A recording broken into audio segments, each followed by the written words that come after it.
I'm going to go run and switch this to not made for kids so we can have the chat, and I will be right back. Don't say anything offensive while I'm gone. Wait, are you telling me Battlefield 5 isn't a kid-friendly game? What? I don't know. Someone bleeding out on the ground asking for a medic seems real kid-friendly to me. Yeah. Man, y'all are too soft. Yeah. Kids needs to be traumatized. That's what Shrek 1's for. Also, for something offensive, we could say that Prentice is a big weenie head, and he's big, dumb, and smelly. Bruh. I don't even know what that first one means. I don't know. I've been thinking of tweeting that out to some of my friends because that's how you start Twitter wars, right? I'm just gonna pet my cat on my desk.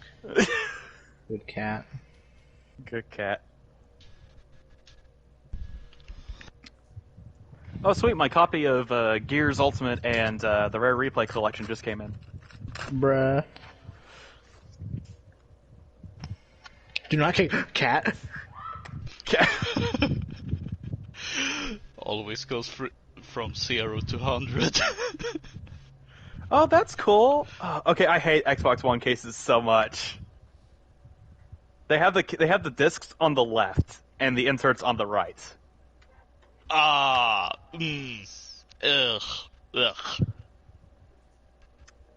And it comes with oh, that's cool. It comes with a Gears decal. This is a used in-box copy.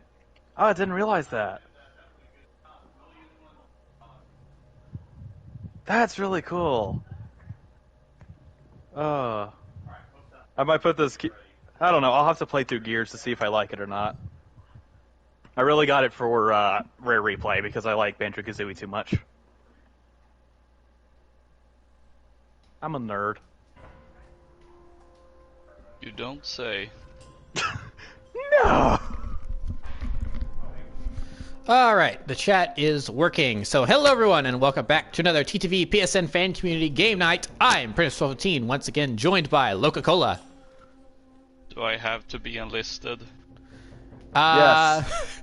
that is how a draft works, so yes. This is how this draft works! Also, we are joined by Daxter Corp HD. I don't have anything clever to say on the matter, but 2042 better bring us the Penguins. And then we are also joined by Pilikar. I am moving to Canada and no one will stop me.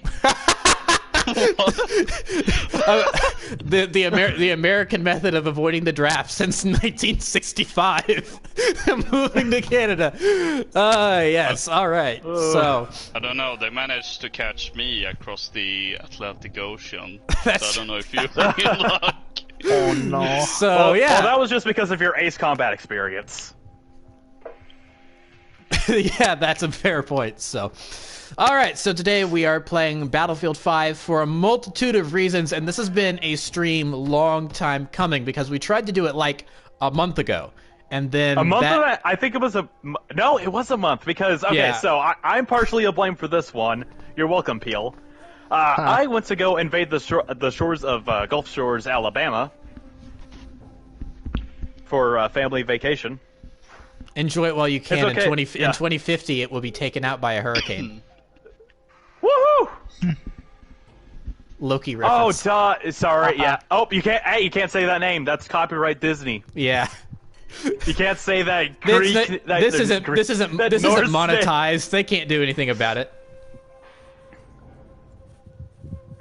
I thought you were referencing Battlefield, and I was like, oh yeah, Loki. That's a thing. Mm-hmm. Yeah. So yeah, Daxter went on vacation, which meant we had to delay. And it's like, and under different circumstances, we might have just gone without him. But him being here today is actually important, yeah. which we'll get to. Right. We will get to that in a minute. Important. Relish it while you can. It will be one of the very few times you are important. So, wow. Don't worry. We like to joke. We like to joke here. I cry into my Garrus body pillow every night. Nice. Why? So we will get to why he will be important here in a moment. But he went on vacation, so we had to delay. Then the next week he was back. We decided, all right, let's hop on board. Let's go. And then Battlefield had their big blowout. Hey, here's 2042 reveal. And then it's like, okay, well, we could talk that. Oh, but wait, they didn't show any gameplay. That's kind of annoying. When are they showing gameplay? Oh, Sunday?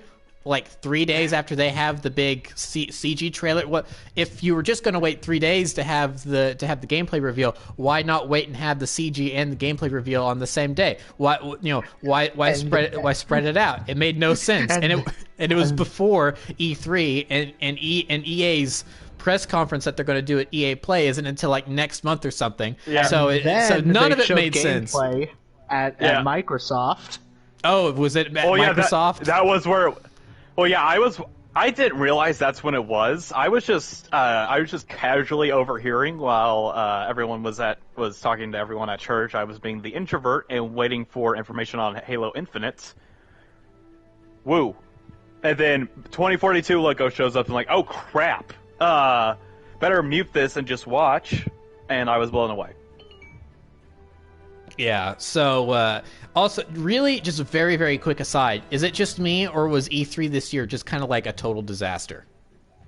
Nintendo and Microsoft saved it, and then, is it Coke or is it Cock? I've heard both. I think it's Coke.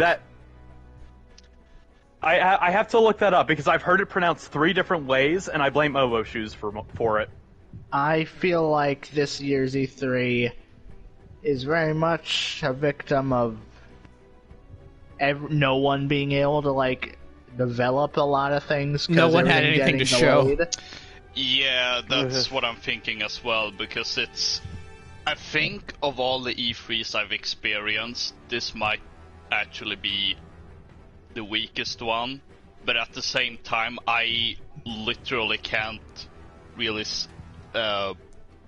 say that, or let me rephrase it, I literally can't see how it could have been any better during, considering all the circumstances. Yeah. So it's a little bit of, I don't really know where to stand on that one. If anything, I'm kind of just glad that we actually had it, because there's been this discussion of, do we really need E3 anymore, and here and there, and I can kind of see the point of that, but at the same time, it was just nice to have this one place and this a few couple of days that just only video game news and announcements and reveals and trailers, as opposed to last year where it was spread out all over the summer and was sort of kind of hard to keep track of everything, especially when things got pushed up. Yeah.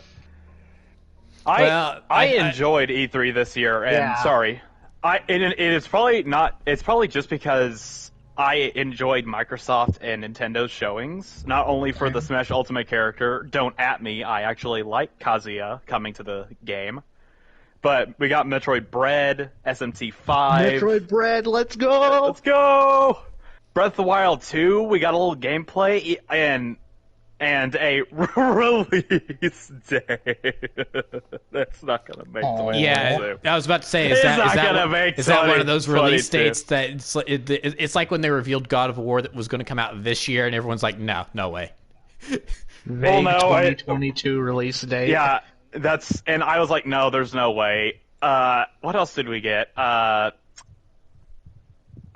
feel like we got something. Oh yeah, online Mario Party. You can take the Rage online with your friends. Yay! Where are we spawning? I don't know what's going on.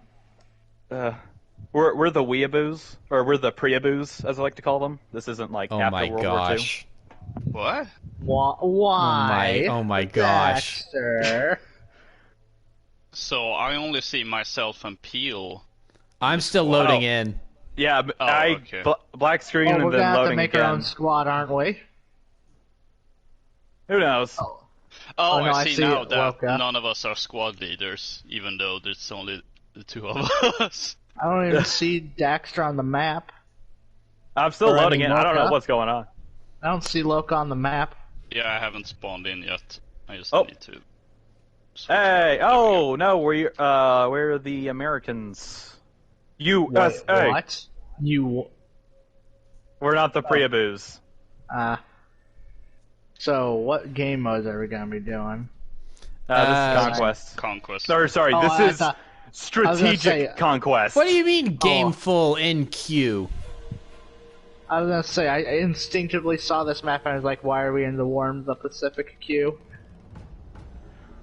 Yeah, no, this is... oh yeah, okay, Peel, we want to hear what you think of Battlefield now.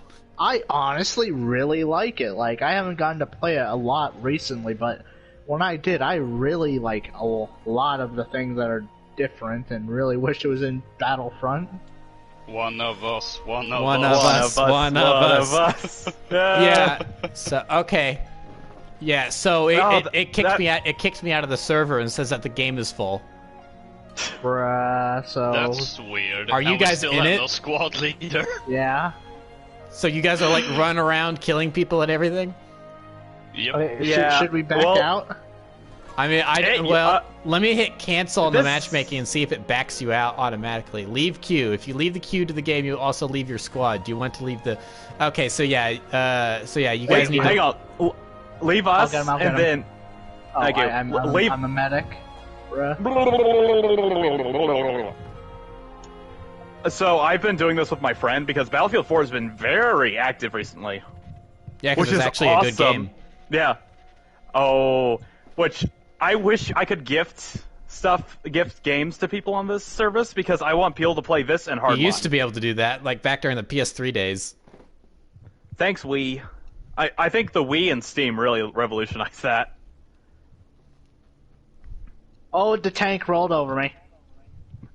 Thank you, Allied tank. On your feet, soldier! We are leaving! Rockets! And it's still not destroyed. What the heck? Oh, here I come. I think I'm loading in now. Oh, Alright, let's reload. nothing I got being you, Phil. gunned down. Oh boy.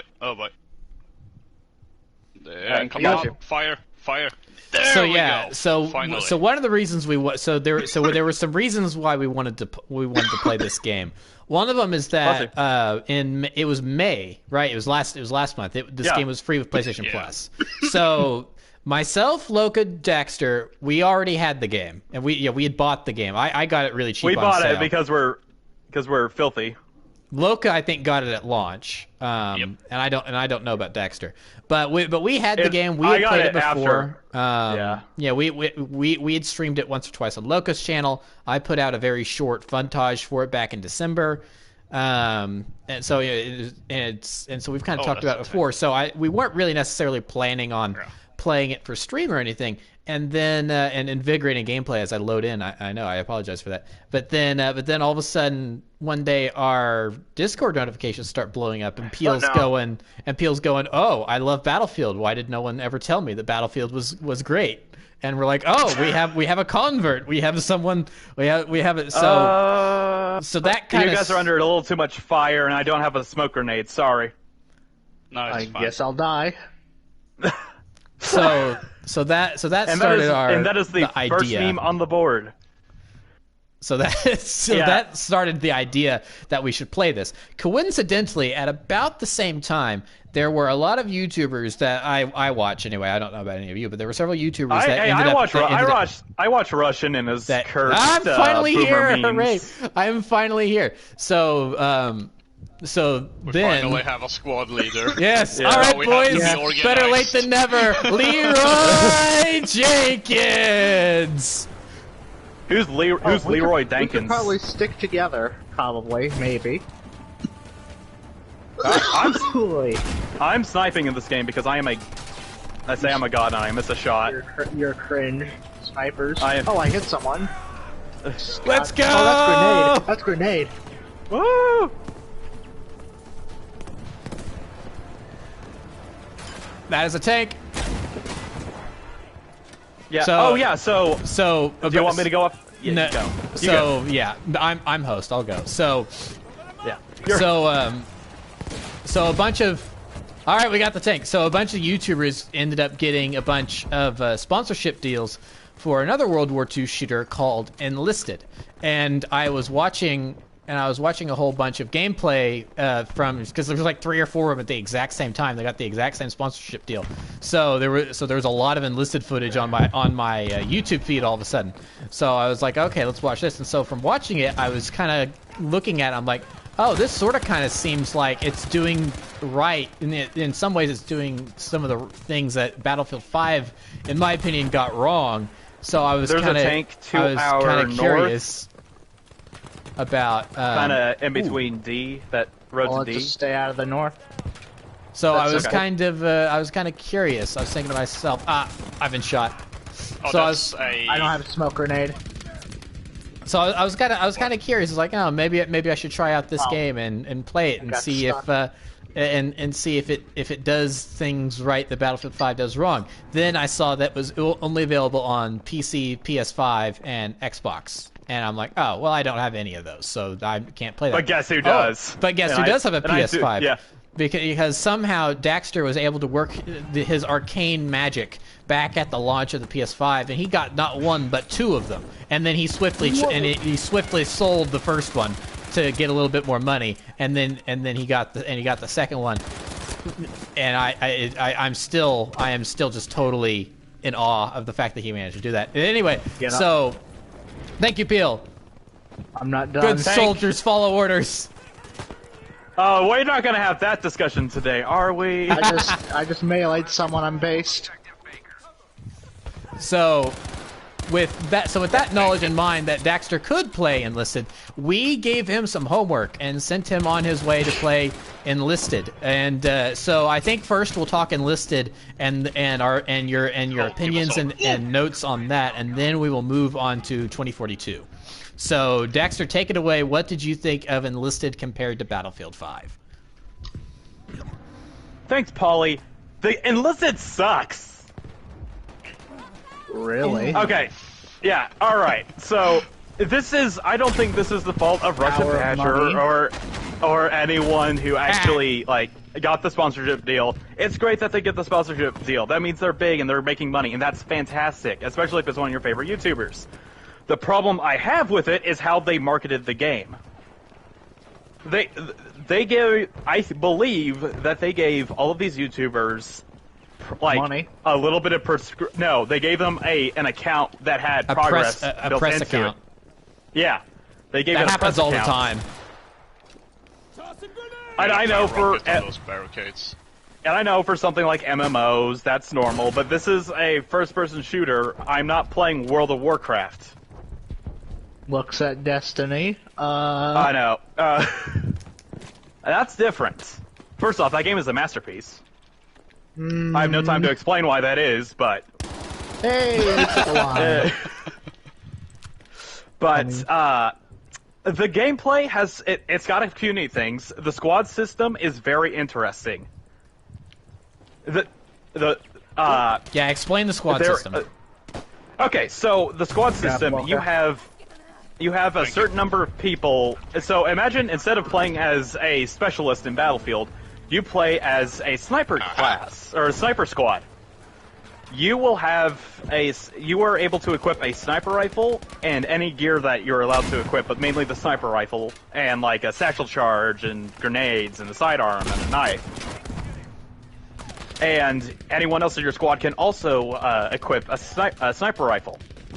And whenever one of your squad mates, whenever you die, you don't go back to the spawn screen unless you don't have unless you are out of squad mates. Oh no! Oh no! I hope I'm doing this justice because I feel like I'm messing it up a little. No, first of all, I know what you're talking about, but I'm tracking with your logic so far with your explanation. So keep going. So yeah, you play as a group instead of an individual soldier, and respawn times are fast. You can revive your own squad mates, but you cannot revive any teammates, which is a departure from Battlefield. Well, really, any Battlefield 2 and onward. With some 1943 exceptions in there. Let's see. What else? A clarification while you collect your thoughts. What Dexter means by you play as a squad instead of a single soldier is you have the first person's perspective of the soldier you're playing as, and then if that one gets killed, then you automatically swap to your other squad member. But instead of every member in your squad being an actual player like here in Battlefield, it's controlled by AI until you switch to them, and then you take them over. So to that degree, you're controlling the entire squad at the same time. That's what he's talking about. Yeah. Can't sing that song on this channel. No, get off my boat. I don't want it. No. But right, okay, so the squad system's really cool. I like it. It's a great idea. And the way the weapons work is really cool. The guns are all World War II based, and they're all faction based, which you take it or leave it. I don't mind too much, but how do I put it? You have two zoom options. You can either hold down the left trigger, or you can press the left trigger to go into two different zoom modes. Basically, you have a hip fire, and you have an aim down sights with different zoom ranges. But you don't have a crosshair like you do in Battlefield. Bruh. I hope that makes some sense. Yeah. So the core of the gameplay isn't bad. What's terrible are the microtransactions. Yeah, this was what I was expecting. This seems to be where the press account for the influencers differs. Really makes a big difference between the actual experience of the gameplay for people that are just playing for free. That the influencers did not specify, probably through no fault of their own. Yeah, and I'm gonna give them the benefit of the doubt and say, hey, this wasn't their fault that they didn't mention it, or maybe they didn't realize that. Maybe they made their account with a specific email, and that account already had like progress on it, essentially. But there are microtransactions everywhere. This isn't a surprise. It's a free-to-play game, but you are locked to only having 3 or 4 squads that you can play as at any given time. And I think you have to delete a squad to basically play as a different squad. What? Huh? Exactly. You have to delete a squad to play as a different squad. You can only have 4 squads. So let's say if your squad gets killed, then do you have to buy a new one? Is that what you're saying? This is let's say I have just unlocked a squad that uses tanks instead of okay. It's not as egregious as that, but it's still pretty scummy. Let's say I just unlocked a squad that uses a tank instead of let's just go with the tank. I already have 4 I already have 4 squads. I have to delete one of those squads just to play as that squad in the next match. That's... Yeah, that seems very limiting. I feel like we should have capped this point. Oh, we did. Yeah, but there's There's one person. There's like one person. Yeah, someone's hiding in a bush. A single or something. pixel of an enemy. Check the Battlefront 2 bushes. Check the bushes from Scarif. I'm meleeing the bushes. I'm not seeing anyone. Where is he? Oh, that's just you. Yeah. And the menus are a complete disaster. They are unreadable to my eye. I have a problem with large amounts of text, but I can get through RPGs just fine because they give me that menu text one at a time. Like, I'll take Final Fantasy VII or Persona as an example. Where? Oh, wait, I see him. Oh, there's a ton of them. Yeah, the reinforcements have arrived. The reinforcements have arrived. Oh no! Oh boy. Yeah, menus are escalated quickly. Very quickly. Like, that really got out of hand. There's meme number 2. Oh, what? Ow, ow. Okay. Where? Oh, he was using an infrared. Oh. That I explains refuse to why believe he- that infrared is. It looks so stupid. It's a really good gun. It's just the M1 carbine, or the M1 carbine, but for the snipers. I mean, it was one of its first of its kind, so of course it looks stupid. True. Look at the Model T Yeah. compared to a Bugatti today. True. But cars. Oh, we're going B. Uh-huh. B. Yeah. Oh, that's a tank.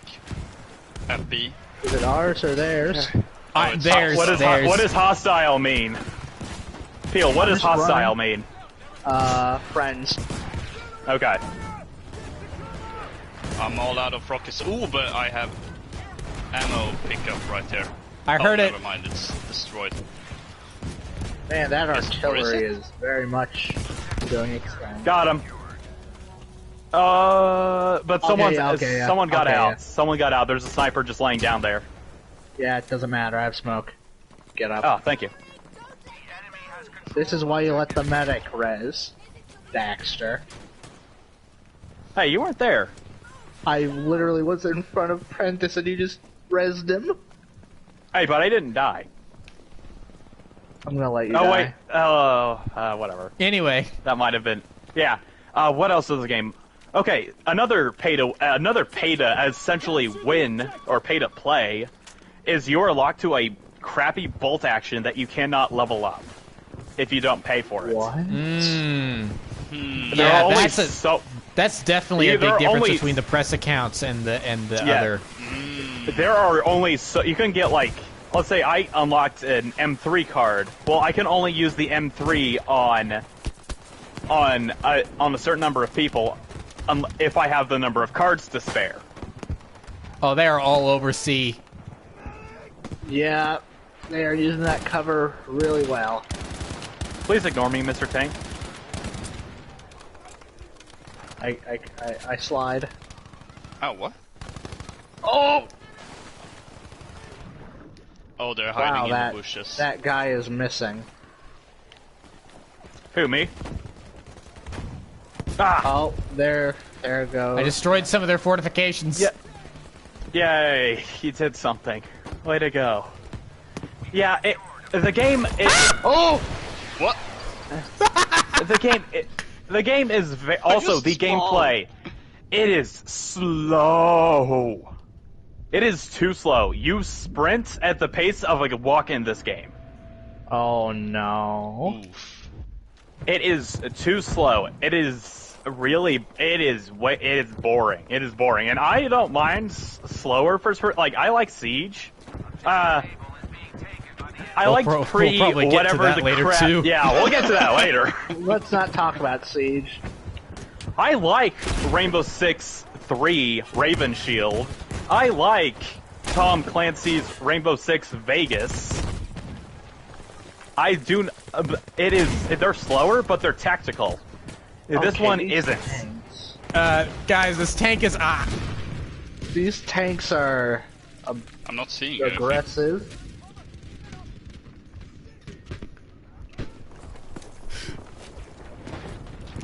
Hello, Waka. Sorry, Peel. Bless you. This is insight, etc. Get healed. fire in the hole. Do not Oh, die. that didn't do anything. I can't see anything because of the smokes. Oh, wait, I see one. Ah!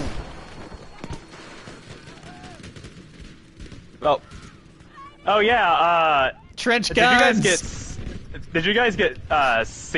Samus the Sage and Yeah. the German? Okay, yeah, that must have been a 2042 promotion. Yep. This is another thing I really like about Battlefield, and I kind of wish more games would do this. But they give you a bunch of legacy content for free whenever a new game's around the corner. When Battlefield 5 was about to come out, they gave away all Battlefield 1's DLC for free. They did that with Hardline too.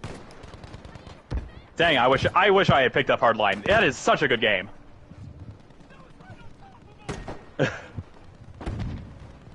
Okay, my Yeah, smoke grenade just didn't Thank go you. off. Thank you. Yeah, and smoke grenades in this game can be really weird. Sometimes they go, sometimes they don't.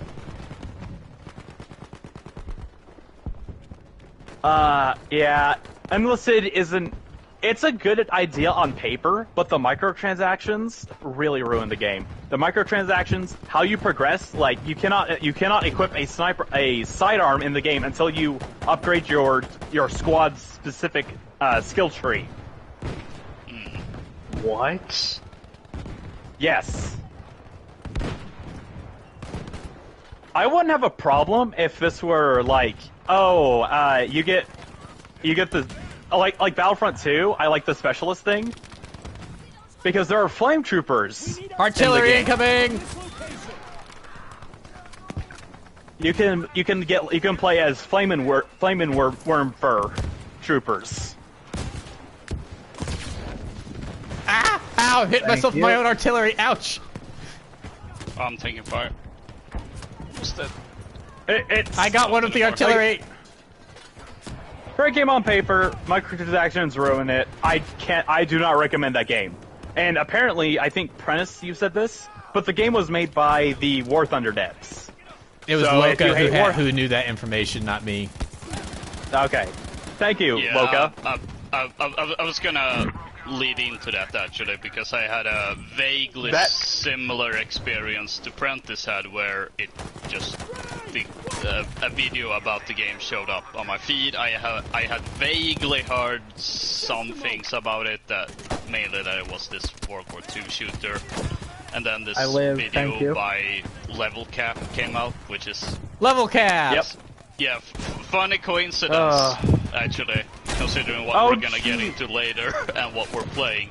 So I was watching his video. Whoa! That was awesome. This Dexter, looks like stay alive, Dexter, stay alive.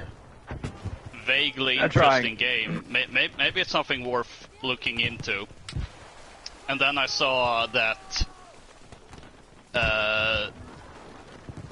it had something to do with Gaijin. Gaijin Entertainment. Yeah. Is this the same company who does no, what's the game called? Genshin Impact?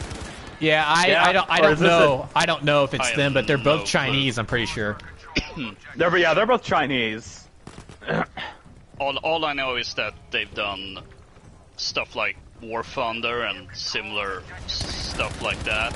And War Thunder's actually one game that I kind of like, I kind of want to play that.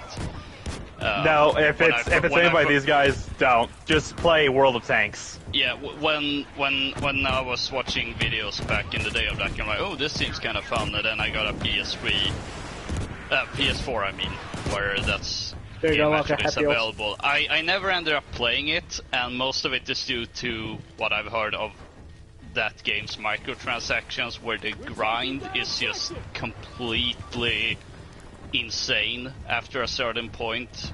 So at that point I was like, I don't think it's worth investing any time in anything like this. So when I realized that they were in some way involved with Enlisted, I thought, I don't think this is something worth bothering with. And the fact that they say it'll only work on PS5 and Series X and S is bull crap. The game looks terrible. They just didn't optimize it for the. Gotta love those pre-alpha games that they say can only work on high-end PCs, but it always looks awful. Yeah, it looks terrible. It's just I think it's just poorly optimized. That's why they have such high requirements. If they require the PS5 and the Series X, I'm sure you can run it on the PS4 Pro at 60 FPS and on the base at 30.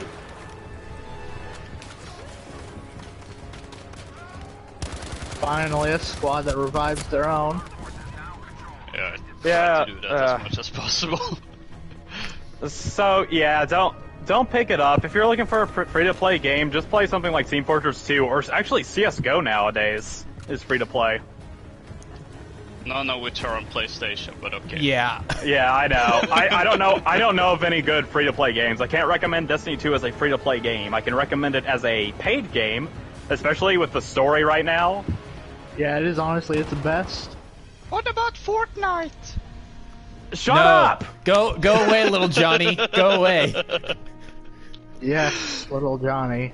Go away. Yeah. Little Johnny, I don't. Yeah.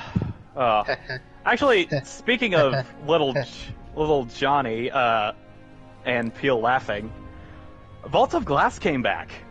I don't know if you guys knew this. Peel did, because he did the raid. It was pain.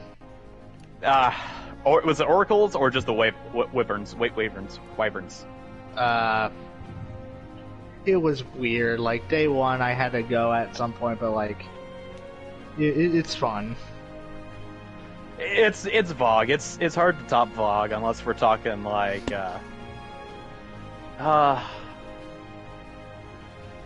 honestly, last I checked, Scourge of the Past was the best raid.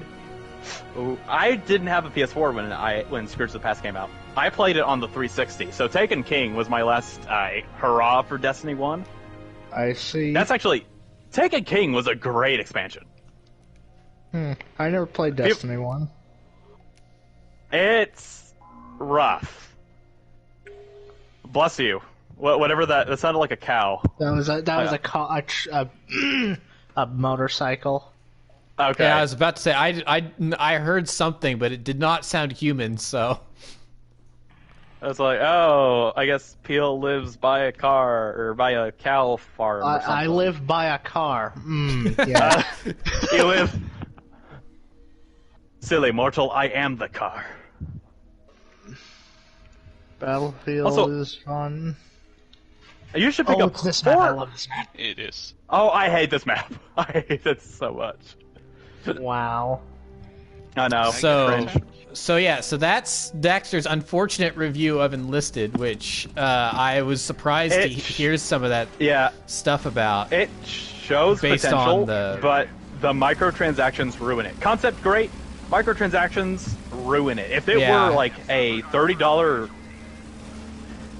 I think this just has something to do with a lot of I don't know what these War Thunder devs do, but it sounds like they're in the mobile space a lot. Yeah. It definitely seems like a game that uses unfortunately uses deceptive marketing to and I know that a bunch of crap. I know that a bunch of those Chinese devs like the mobile because they can make as much money on them and the government won't kill them. Yep. So yeah, I was kind of so with all that in mind, that brings us to this game. We've talked. If you want more in-depth thoughts on myself, Loka, and Daxter's what? I got taken out by the Luftwaffe. That's unfortunate. But anyway, if you want more in-depth thoughts on this game from the three of us that are not Peel, I was just killed by Suka Blad. Then you can go to Loka's channel and check out his Battlefield 5 stream from like mid to like September, October, sometime there last year. I thought we did it earlier to celebrate Iwo Jima.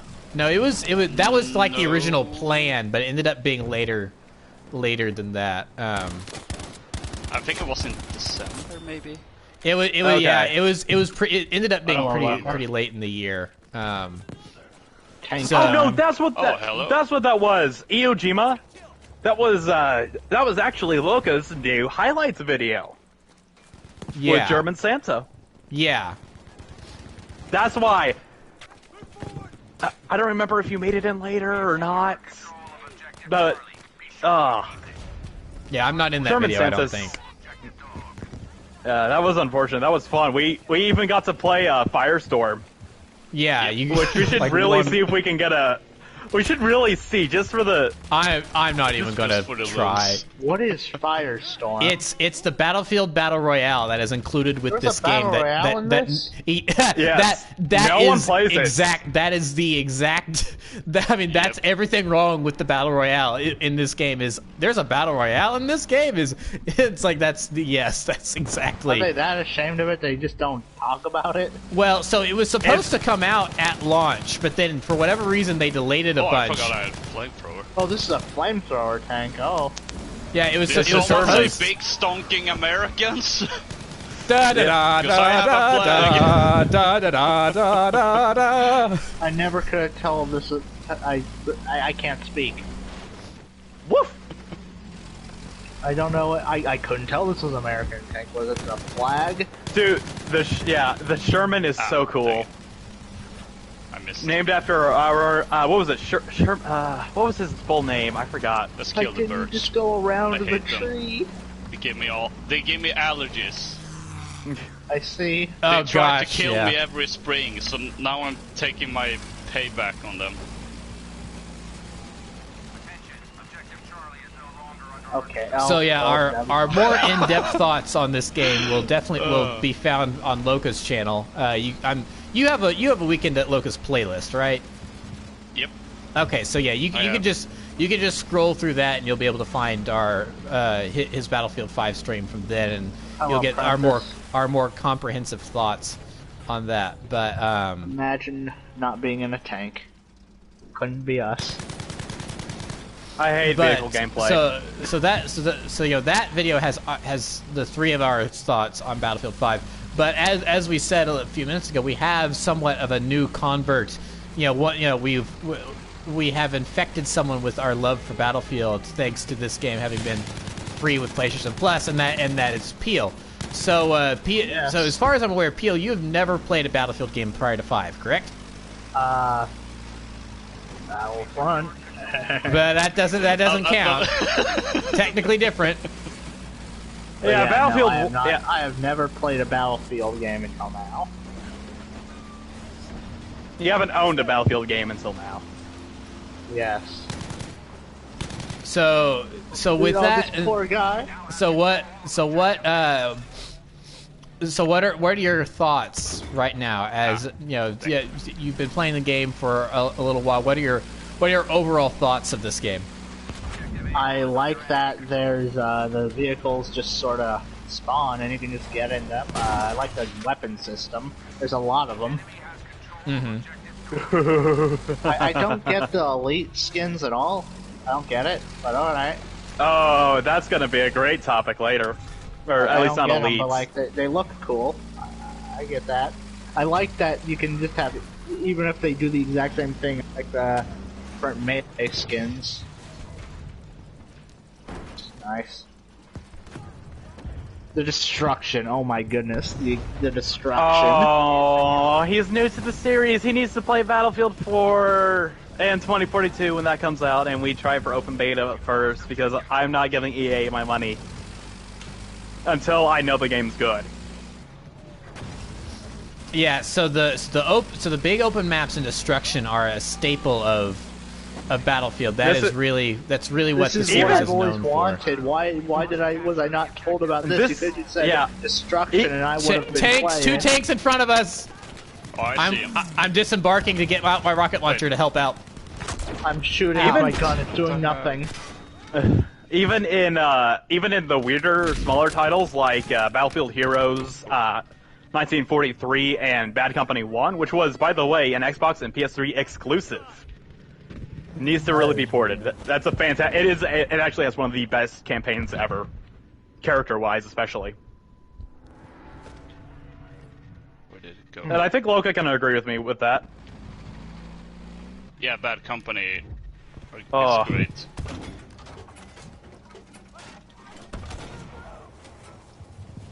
Well, I was on the 10th. But just seeing the gameplay for 2042 makes me just like, this is what I've always wanted. So, Large 2042, urban area, yep. Destruction. 2042, dang it, why do I keep, I'm so sorry for interrupting you. Oh no, it's fine. It's just, Oh, I'm I having don't a know. hard time even coming up with the words. It's cool. I know, Cool. it's something to behold. But it is an evolution of Battlefield 4. It is... So that game, I loved the, it's actually got one of my favorite trailers. It's the people they invited down to play Siege of Shanghai map. And they were telling their wars, and they were explaining their war stories. Oh, We were all yes, in this yes, elevator yes. going back up. That was what sold me on the game. I couldn't play Battlefield back then. I was too young. And honestly, I'm glad that my parents have put restrictions on there. Thanks, parents. I always forget how much younger you are than like the rest of us. It's like when Battlefield 4 came out, I couldn't play it. I'm like, I was like 15 when that game came out. Oh my gosh, I'm old. Dude, that's old. Ratchet and Clank and I are going to be 20 years old next year. And cue the Matt Damon getting old meme. I don't. Why can't I just turn around? There we go. Oh, attempt to turn around, and now we have onward. There's a Panzer coming to A. Panzer. I'm out we of left here. A. I need repairs. I need repairs. Panzer. I need to Oh, resupply. I'm a rank 8 medic, and ow, that hurt. Oh no. Oh no. Oh no. Actually, speaking of after I saw the original Cheems photo, and it looks so weird. Oh, I'm okay, just go destroy through this the building, alright. Or not. That works. Oh no, I'm taking fire from something. It's the Stop there. Panzer. It's the Panzer. For Prentice. I can't see it. Get up. Welcome to You Battlefield, moved Peel. So slightly. It's gone. The cover's gone. Oh, I see you guys now. You guys are at sea. I'm on my way. Spartan Swag Prentice, 905 is I'm dead. coming up there. I'm gonna heal you. Get heals. Where's the resupply point? Ah, never mind. Yeah, Prentice, don't you know, that Panzer is Spartans- taking out that house. Spartans aren't killed in action. They just go missing. Oh, that's a tank. That's a tank. Run. Slide.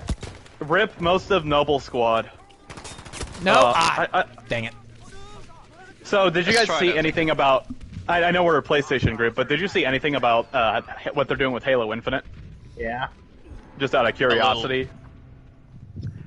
So, multiplayer is free to play for anyone. That owns an Xbox will specify Yeah, that. And PC. Actually, and PC. Hang on, Peel, I'm coming. Please. I don't even see where you are. Oh, there you are. Wow! Wow, Daxter, thanks for coming. There's a lot of people around here. Oh, my head. Let's see if I can make my way to you. Yeah, no, it's there's too many. Run. Fighting off overwhelming odds is what we do. Let's go! Oh, they're rezzing. I keep wanting to ping. Why can't I ping? For me, Bushwookie. it took... I mean, you for me, can if you press R1. Yeah, for me, the hardest thing about this game was getting used to the, hang on, I'm gonna die and change class. Prentice, you're in combat. Oh, nope, I guess I'm with Loka again.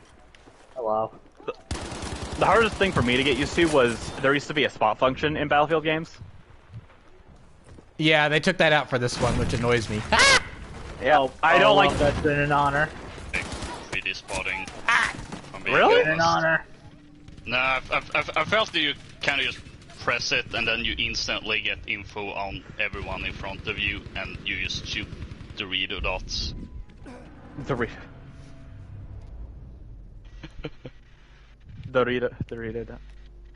Oh, we have no more tanks for now. But we do Phil, have... stop spawning everywhere. Whoa! Whoa! Hello, Flank. Let's see, what am I flying? Ratchet and That's flank. Or Rivet and Flank. Oh, and I finally realized, so, okay, remember when we first saw Rivet and we thought it was like some sort of accursed love child of Ratchet and Talwyn or Ratchet and Angela or Yeah, something? that was the theory, yeah. Yeah, no, it's just a parallel. It's just a visual parallel. And I'm fine, that's fine, I like that. That's fine. Yeah, I'm fine with that. That didn't hit me until I saw Kit on Rivet's back. It took me that long. But isn't there a cutscene like right before that where they say we're dimensional parallels? So it didn't take the sentence of them saying that it was the visual that made it hit. I have to see it. Yeah. Okay, got it. Yeah. There's. Whoa! That thing is So, spinning. I know I've said this before, but and even today, but I gave Ratchet Ripped Apart a 8.2 out of 10. It isn't a terrible game. It is a fantastic. People that use decimals are cowards in rankings. Fine, I'll give it a solid 8. Round down. There. It isn't the best game, and I do not recommend buying it at the price tag. It is too short and too easy to warrant that, even on the hardest difficulty. Well, I mean, yeah, it's like $570, so. Yeah, not the PS5, the game itself. Well, yeah, but how can you play the game? Oh yeah, I guess you would have to spend $570. That's on a good day when you can actually find one. Yeah. The game. So, I mean, I know the game is listed as at a street price of $70, but you need the PS5 first, and no one can buy a PS5 to play the game. So if you want to play the game, you have to get the console. So it's going to set you back almost $600 to do it. So if you're lucky to actually get it from an actual store, not from a scalper. So. I hate scalpers. I know I sold mine. But at least I didn't mark it up to 1,000. Well, and you also didn't really do that. Like, you didn't set out with that being your goal in mind. It just sort of happened. So. Yeah, it was an yeah. And when we did, we auctioned it off. We didn't. Like, I've seen apparently Target stopping to sell Pokemon cards and stuff and a few Lego sets because it's gotten dangerous in a few places. That's sad. The actual state of the world. I know. So Pokemon on the bright side, I can now walk into any store and readily find the 501st Battle Pack. Finally. Funny. It only took them like a year for that to finally be readily available after it was supposed to have been out. But oh well. All right, where'd you go, Mr. Tank? Oh yeah, Peel. Actually, this game has a pretty okay campaign. Ah! Really? The War Serpentine. Yeah, the War Serpentine. I'm not gonna call it the greatest but anything is better than Battlefield 4's campaign, which is hilariously bad. Is 3 is really bad too? 3's is easily worse than 4's. 4's. Oh, yeah. Honestly, I mean, I actually somewhat like Battlefield 4's campaign just because I basically played it and Call of Duty Ghosts somewhat back to back. So compared to Ghost, Battlefield 4's is like, oh, that was actually pretty decent. It's not great by any stretch of the imagination, but it's not like just downright horrible like Ghost's campaign was. Oh yeah, with the Brazilian death pits or whatever. And ripping off the Dark Knight Rises with the rip the wings off the plane and dangle it in the air thing. Wait, how was my bomb able Ghost to is such a weird anomaly in the series. Oh, that was a plane. And now we have AI that has fish. And there's now AI in the fish that as you swim towards them, they'll swim out of the way. It's like my friend loves to dog on. My friend loves to dog on that specific E3 quote. That one, and you can see the dog scratches the individual scratches on the dog's nose. At the time, that was kind of cool because it was new graphics engine for the PS4 and the Xbox One, and it was next gen. And it's like there were details like that on the previous gen too, but they weren't as refined. So that I'm a little less like critical against. But the whole the fish have AI was just like to swim away from you. That can't be that hard to implement. Well, and it's funny because Battlefield 4 had that too, and it was just a thing that no one talked about. To where there's this great video of that a YouTuber put up at the time of them swimming around on the Lankang Dam map, and it has that fish AI, and it's got the audio of that E3 moment with it's like fish will swim out of the way and blah blah blah, and then as if it's a response, it's we have fish too. We have fish too, and then it's just the Battlefield logo. Yeah. Dun dun dun dun dun dun. So it's just a funny kind of meme response. Oh! I see someone. Yep. Don't worry, I've got the long range. Okay. That was just a machine gunner, not a tank. I got him. Okay. My What was rocket that blue wouldn't fire. stuff I just walked Apprentice to? up again. What did it do? My rocket refused to fire for whatever reason. What is this And blue I don't know if- circle? The blue, I can't confirm- I think that's a like a UAV sort of kind of area of effect. It, you know, You. not an UAV actual invite. not an actual UAV, but you know, like some sort of like recon circle. Oh yeah, it's the spotting. It's the spotting flare. That's it. Oh. Yeah, I was wondering what that was. That Yeah, was no, saying the- on the map. Enemy SC-130 above.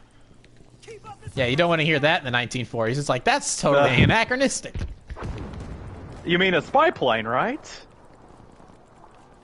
Oh wait, no, that was. That's Black Ops. Ups, yeah. I can tell you something you don't want to hear in the air. A freaking V1. Oh yeah. That is a That's one of terrifying those, sound. Yep, I'm dead. I always try to run, and even though I know it'll probably be in vain because I cannot tell whose it is. Yeah, is it ours? Is it theirs? Where's it coming from? All I know is I hear it, and that means that there's not much time left. Okay, something I wish they bring back in 2042, other than the penguins, is I want them to bring back the commander mode, or the hacker mode if we're talking hardline. Yeah, the commander mode was cool. I don't know why they got rid of that. I guess it's just because no one really used it. So in Battlefield 4 and Battlefield Hardline, there was this thing called the commander, where instead of playing the game and this was also now remember I also want us to think all the way back to 2013 and remember some of the gimmicks that were going on around that time. This was one of the gimmicks where you could play the game on your tablet or whatever. You know, there was like like phone and tablet interconnectivity. And so one of the I was about to say that there were people on the bridge like right above us staring down as you're trying to revive me. I did not see them. So all I know is So one of the things that they did is that you could play Battlefield 4 on your tablet or in the actual game and be in a server with everyone else, but instead of running around on the ground with everyone else like as we're doing now, you are the commander in charge of all the squads, giving them orders on where to go and sending them ammo drops and stuff like that. Essentially kind of ammo drops, crate drops, That's predator missiles. Cool. I like that. That sounds cool. AC-130s. But only if your team captures those command points that have those. Right. That was another really cool kinda thing. Cool. So the kind of the idea was sort of like like say you're at the dentist's office. It's like waiting for your turn, and you've got a half hour to kill, and your friends are playing the game. Then you can pop in and help them out from above while they're in the middle of combat. Then you can help them out that way. So that was kind of the idea. Oh my gosh, Peel. Just went all Rambo brutal kill there. Everything went so wrong. I was trying to revive you, and then 3 people just spawned out of nowhere. Oh, speaking of V1s, I hear it. At least I took one down with me. I think it's German. Where is Sounds it? like it's What do you coming mean from- you Oh, it's think German. It's German. What did this Oh, mean? What's there gonna it happen? Oh, is that what was it hit gonna B. happen? Yeah, it hit B. Yeah. It killed all the Americans at B. Oh, You should. oh, there goes a plane that hit the railing. Here, look, get the heals. Oh, I hear another one. Oh, what? I hear another one. You hear another one? Oh, that was I'm pieces running. of a plane. I hear another one. Fell in front of me. Oh yeah, look I at hear that. another one. Oh no! Ah! I think that one was American. I think. No, I don't see any kills. So Okay, apprentice. Get up. Oh. My smoke. Oof. Pain oh, hang on. suffering. It's not Battlefield 5 until we've done this. Until you've done what? Just look at the kill feed or the feed to the left. Don't be like that. Request I'm order. sorry. Oh. Request. Yeah. Does Well, we're not going to get McDonald's. Well, Orders coffee. Orders coffee for self. Oh, okay.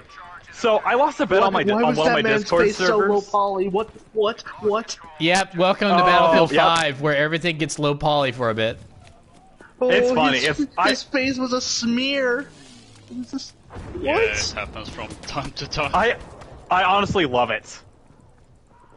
Why would you are getting revived and that's the first thing you see? I think I'd rather just stay down. Yeah, are you sure I'm being revived, or am I entering the depths of hell? Yeah.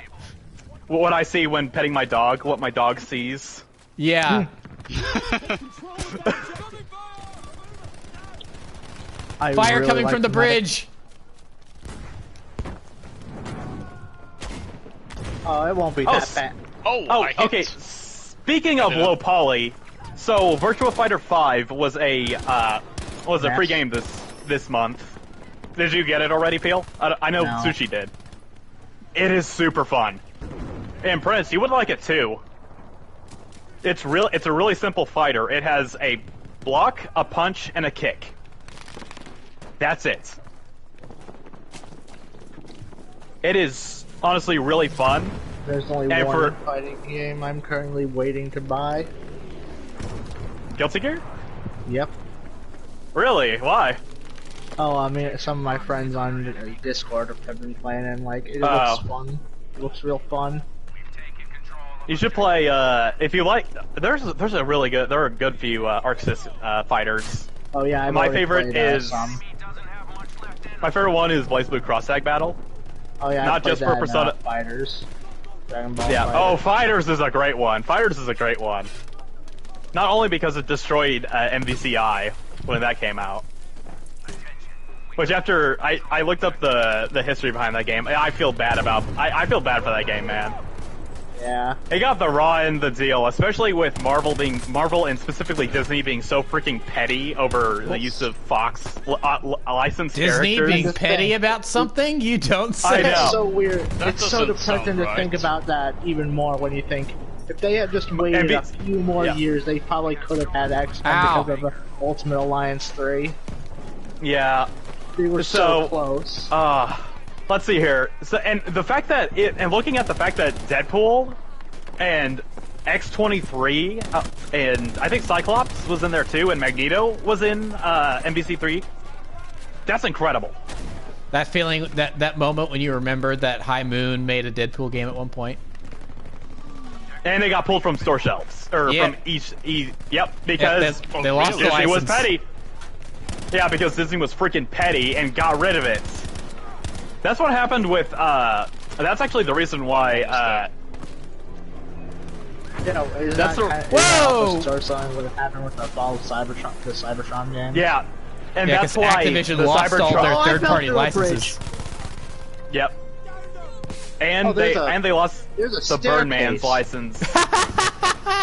Friendly tank just coming up the opposite way. There's a ladder here. Oh. Why is there a ladder in this random bridge? Dude, have you played the Cybertron games? Yes, they're fun. Oh, they're so good. They're so good, except for the last one. We did not talk about Darkspark. That doesn't count. Sorry, Darkspark sucked bleepity bleep bleep bleep bleepity bleep bleep bleep. That's how I feel about the game. After E, we're so close. Oh no, German Santa has returned. Oh no! I'm on his naughty list. Actually, is he called Krampus, or what is he called in Germany? I know basically every country. Krampus is like evil Santa. Yeah, German Santa. I know. Try that grand operations mode after this. Oh yeah, Grand Ops is fun. I have never actually been able to find Grand Operations on the menu. I will admit. Really? See if Outpost is available this week. It should be. Isn't that just permanently available? Sometimes they show it off, like, whenever there's a lot of people playing it, they'll show it off in the main group. Oh, that's a Japanese soldier. Oh! Peel, what was that? I switched my gun, but it still made me res the guy closest to me. Why? Which was me. There's a guy walking toward me with a Lewis machine gun, and then all of a sudden you go down to stick a syringe in my neck, and you just get shot in the back.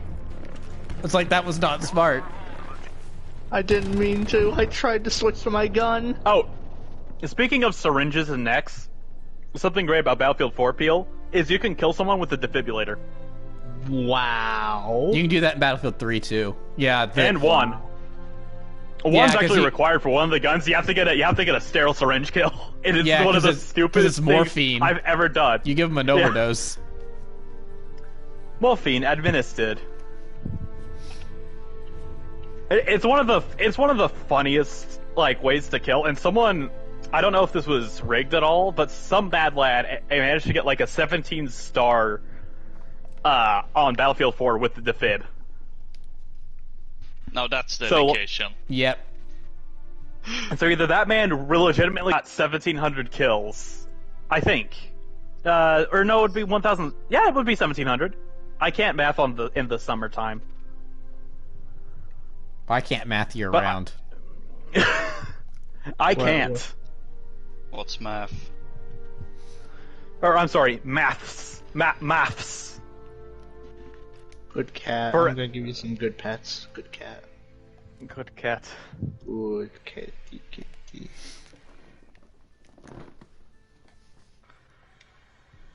So it's been established so far that Peel likes Battlefield 5.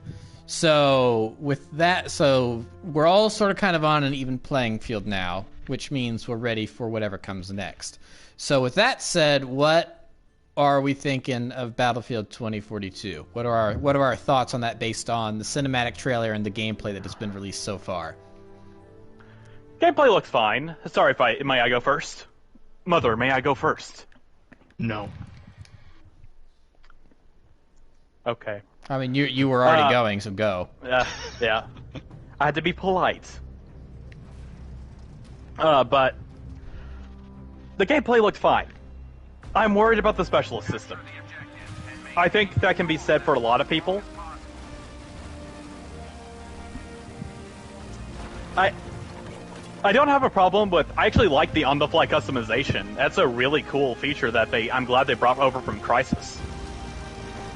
Yeah, that was cool to see in the gameplay trailer that you could just do that. Yeah, instead whenever of having to go to the Jack, menu. Yeah, it's a really cool way to switch up engagements.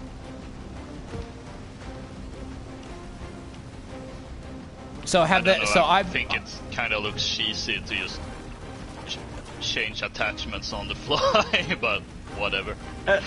I don't care about cheese. I care about having fun. Battlefield isn't a historical simulator. Get that out of your minds. What are we doing here? Exactly.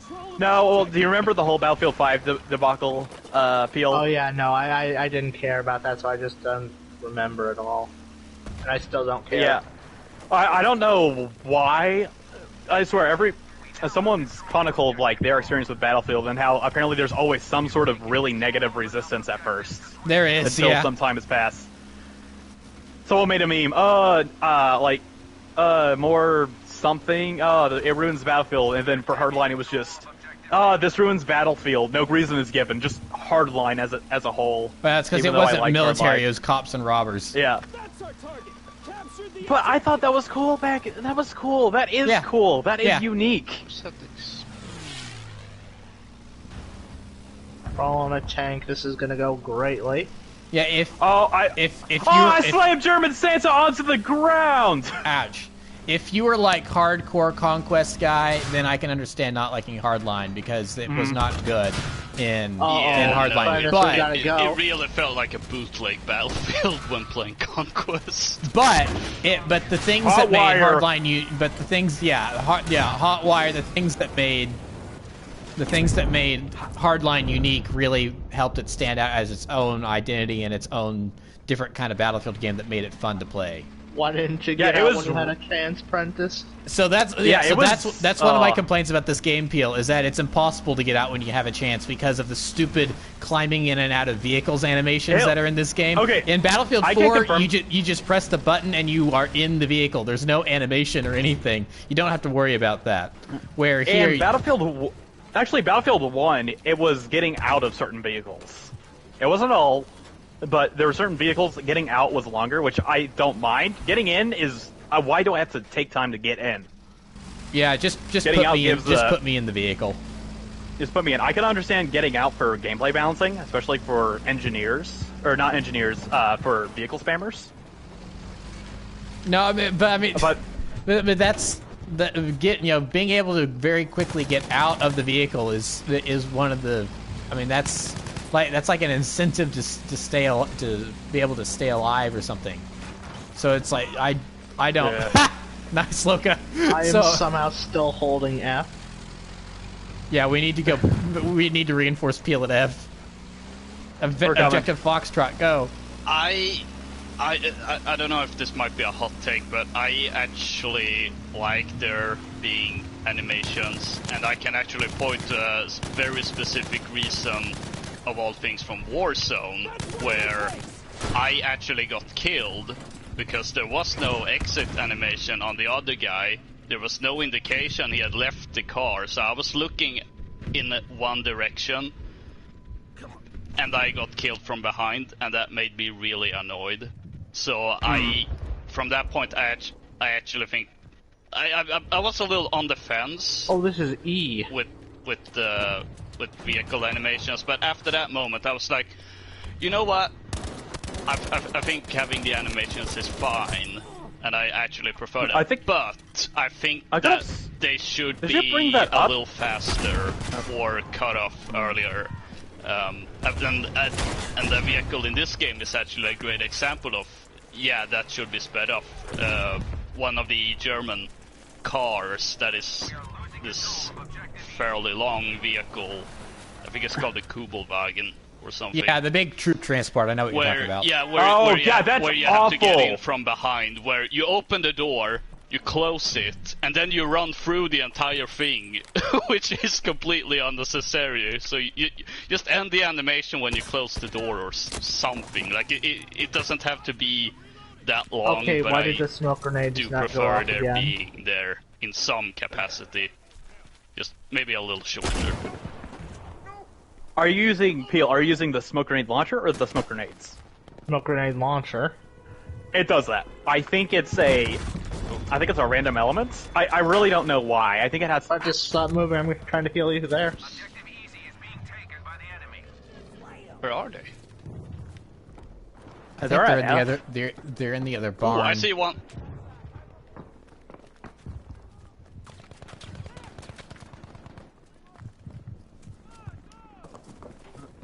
There's one more. No. Oh boy! Oh boy! So so that was a pretty good point, Loka. I had not considered the speeding Warzone up the animation. Or... No, I mean no. Charge.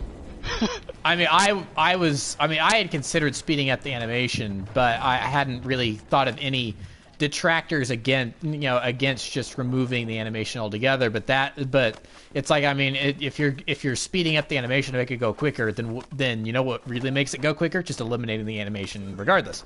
So, but the no indication that someone was getting in or out of a vehicle, that was an assault. No. Okay, so. I'm just gonna hide in the bushes with my Wookiee suit. Why did you just leave me? Because it was funny. I'm spotted. Oh no. I got hit by a sniper somewhere. Yeah, okay, that was the greatest mini tank. ever. Mini tank. That is fast. That is fast. Oh! I'm still alive. Yeah, that was close. That thing was like right on you. So something I think they should. Thank you. I think one thing they should remove from 2042 is you having to be in a certain position. I can deal with that in Halo because that's how it's been for the entirety of its lifespan. Confusing. Plus, so the way Halo works is if you go to like a tank, if you want to get into a tank, you're going to get into a tank. But if you're trying to get into the gunner position of a Jeep, you have to be in the gunner position of the Jeep. You have to go to that angle. You have to go that. Oh, that's tank. Speaking of the German troop transport. Oh yes. Oh there. yeah, I see it. It reminds me of the IFT or the IFTX, depending on which. The TX-130. TX-130. Oh. I'll get him. Oh. You're welcome. Oh, you look so low poly. It's beautiful. My bush. Oh, there's so the troop transport back. That was a very girlish squeal. There were no girls in combat in World War II. Yeah. There were no female soldiers. Actually, there were no female soldiers in World War II. Wow, bro, that's cool, but I don't think anyone asked. Oh, Prentice, get up! You're not done yet fighting. Oh, I am. Feels like I'm playing all gillied up. Yeah. I hated all gillied up. I hated that, especially in Modern Warfare 2 for the Spec Ops mission. Hell. Dexter doesn't like fun, confirmed. Okay, there were some really frustrating solo missions in Modern Warfare 2 and the Spec Ops. No, that I understand, but the original mission from COD 4 for solo. Oh, that was a miss. My favorite one, just because I can speedrun it, is it's the one towards the later half of the game where you're sneaking through that snowy forest in Russia to go set off the nuke. And, from contingency, and the most, and the most price plan ever. Not telling anyone what he's doing. I'm going to go set off a nuke because it'll work as a worldwide EMP. Well, not a worldwide, but a local, yes. Then how did it affect the freaking U.S.? Because he launched it at the U.S. It only affected D.C. Oh, I thought he launched it up in the air, like. Yeah, that's how a missile works, Daxter. It launched in the air and it blew up over D.C. Daxter, I don't think you know how these things work. Like that's 2 tanks you have at F. So I love that we have just explained to Daxter how nuclear missiles work. Listen, all I know. I was spotted. The missiles go up, boom, go down. So if missile go down, do train go boom as well? Oh gosh. What? That's a reference to the really bad Black Ops 3 campaign. Oh yeah, I see. Ah! Oh, why did your body flail upwards? Welcome to Battlefield. The dice ragdoll physics are the best. You didn't even die. You just flailed upwards. What?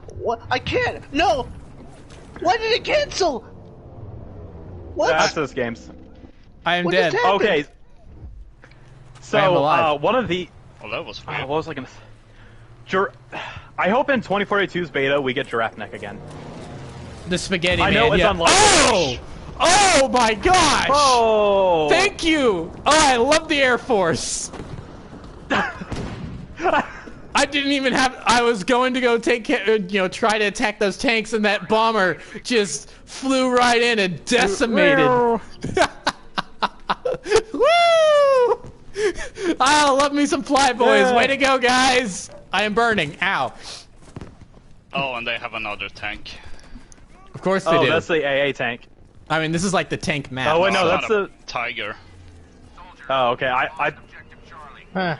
That tank's I think it's looking out. Yeah, it saw me. It saw me. Oh, I think that tank's looking at me. I think his mate just saw me. Yes, he did. Oh! Don't want to hear that noise either. Just keep running, and you'll live. That's how this works. Yep. Okay, the Stuka is down. So Loka, what are your thoughts on 2042 so far? Oh, those are people getting. That's a bunch of tanks. I have had some Panzer weird. got me. Chris, I just saw your body just flew through my to the bar that I was in. I just see you fly through the window. This was not where I died. My body got thrown Did by that the guy tank. just try and run out of tank with a stick? Yes, Oh! because That's the probably because there are grenade sticks in this game. Oh. That launched with the Pacific DLC. Because I guess the I Japanese see. used to use that as weapons against tanks. Yeah. It's used for the engineer class as well. It's a good place to hide. Oh, watch out for that Dang tank it! peel. Yeah, but maybe make sure the area is clear first before reviving I me. thought it I'm on was. top I of did. it. I'm on I top didn't of it. see it. Oh, Oh, Peel, you mad lad. I just stood on top of it. He couldn't do anything. I got the gunner. There was a guy jumping out. I think the tank's empty. Well, it's going boom anyway. Oh, that's another small tank. Off in the distance. Hang on, Peel. I'm coming. Do you see anyone around us? Oh no, that's no. a tiger. It hasn't seen me. I'm just gonna I see it. crawl away. Anyways, my thoughts about There's a guy with a shotgun. To the left of the doorway, there's a little window. I'll pin him. Woo! There you go. Oh. Bye bye, tiger. I love hunting big game. I'm coming, Peel. Okay, you know what? This On sounds your like a feet, terrible soldier. We idea. are leaving. We are leaving.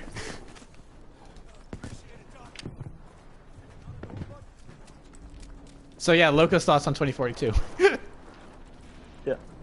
That's what we say. Call of Duty quotes. Yeah, Worried? That's slightly cursed, actually, when you put it that way. Yeah.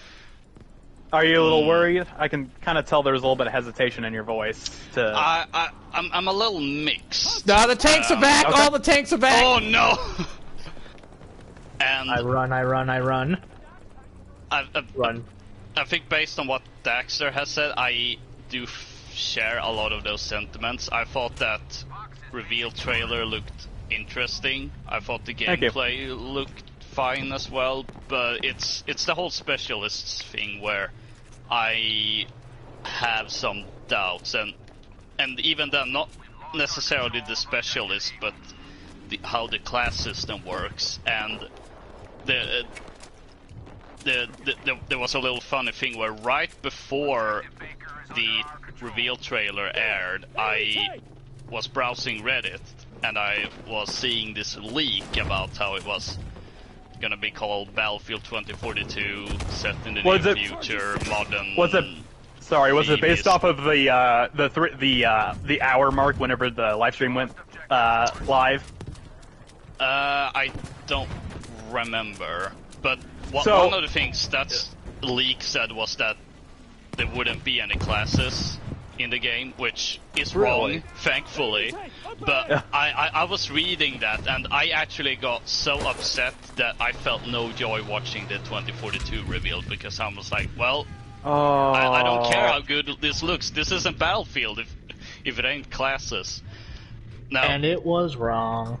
yeah, which is great, but then there's like the things I've heard about how the class systems work, in that essentially you can pick any weapon and any equipment regardless of what class you're playing, and the only I think class-specific equipment is things- locked. Is it? No, that's the thing I'm a little uncertain, because DICE had some dev stream or something where they were talking about the Nothing game, matters. and that's one of the things. Like they were talking about equipment. I just and got run over by a tank. it sounds like you can equip whatever you want regardless of your class. The only thing that seems to be class specific at this point are the specialists. So for instance, there's one that has a grapple hook, and that Oh, the grappling specialist will hook. be specifically gamers. tied to the assault class. At least I think they're doing the Battlefield 4 classes, somewhat. And then you have another specialist that has like a healing pistol, like Doc from Siege. And oh no! Don't!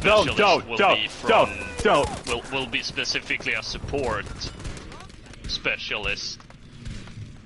And yes! I'm a little skeptical about this whole specialists thing, but from my understanding, the way it's gonna work is that you have like a specialist like that I've just described for the support class, and then another specialists for the support could be like they have. It spawned me out of the combat instead. zone. Game.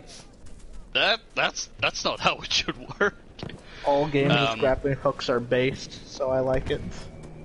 Yeah, I don't necessarily have anything against like the things that comes from the abilities and gadgets tied to the specialists, and I will say I have kind of warmed up to that with the way it seems to work, but the whole like, oh, you can equip whatever weapon you want regardless of your class.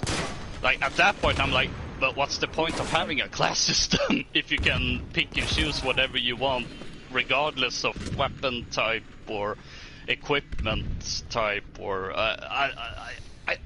I don't know. I feel I have to play the beta before I make any judgments. Yeah, but I have mixed feelings. Like it I'm with looks you there great on the... in a lot of respects, but that whole that thing specifically makes me a little. I don't know about this. I don't know. But a lot of the other stuff does sound cool, like how they've changed Conquest to have like smaller. To be divided into sectors and having smaller objectives within them. I saw that. He just tried to gun you down with the anti-aircraft turret. That is a war crime, Mr. German. You can't. You should not be using anti-air turrets I think to take you just out answered your own question there, Prentice. Nice try, Hans. Not today. war crimes are so much fun. Don't let the enemy close in on this objective. I don't that much fun. Beware, we no longer have control of objective Fox. I'm at D. So, I've seen some of this stuff online, but I haven't necessarily been too worried about some of this stuff because I think. Based on Dice's, oh gosh, oh my gosh, oh it's Tank Alley. I am in the middle of no man's land right here. I am dead. I am dead. I'm going to get sent home in a plastic baggie because that is all that is going to be left of me. Like Ziploc, or you're gonna get one of them Ziploc bags. Never speak again. That's a Storm Tiger. It's all the tanks. Just all the tanks. Where? That's a chunky tank. They're coming. There's 3 of them. They're going. They're going. Yeah, they're going towards E. They are going towards E. There's 4 tanks. I'm just gonna get the heck out of here. No. What are you people doing? We're at E. We're trying to protect E. I'm going to E. I'm gonna go play some AT mines. Ah! Yeah, I'm switching. I just to saw assault. your icon disappear. What is going on over there? E is getting overrun by enemy tank units. Oh, that's a tank. Alright, let's go. Why wouldn't you let me get into it? Why? Why Of course, disable there's the heavy tracks? ammo right there. I think my rocket hit Daxter. Possibly. Dexter, Oh, turn he's jumping out. around. I got him. Infantry going towards your building. Sniper with M3. Ah. I got mowed down by a machine gun. Ow.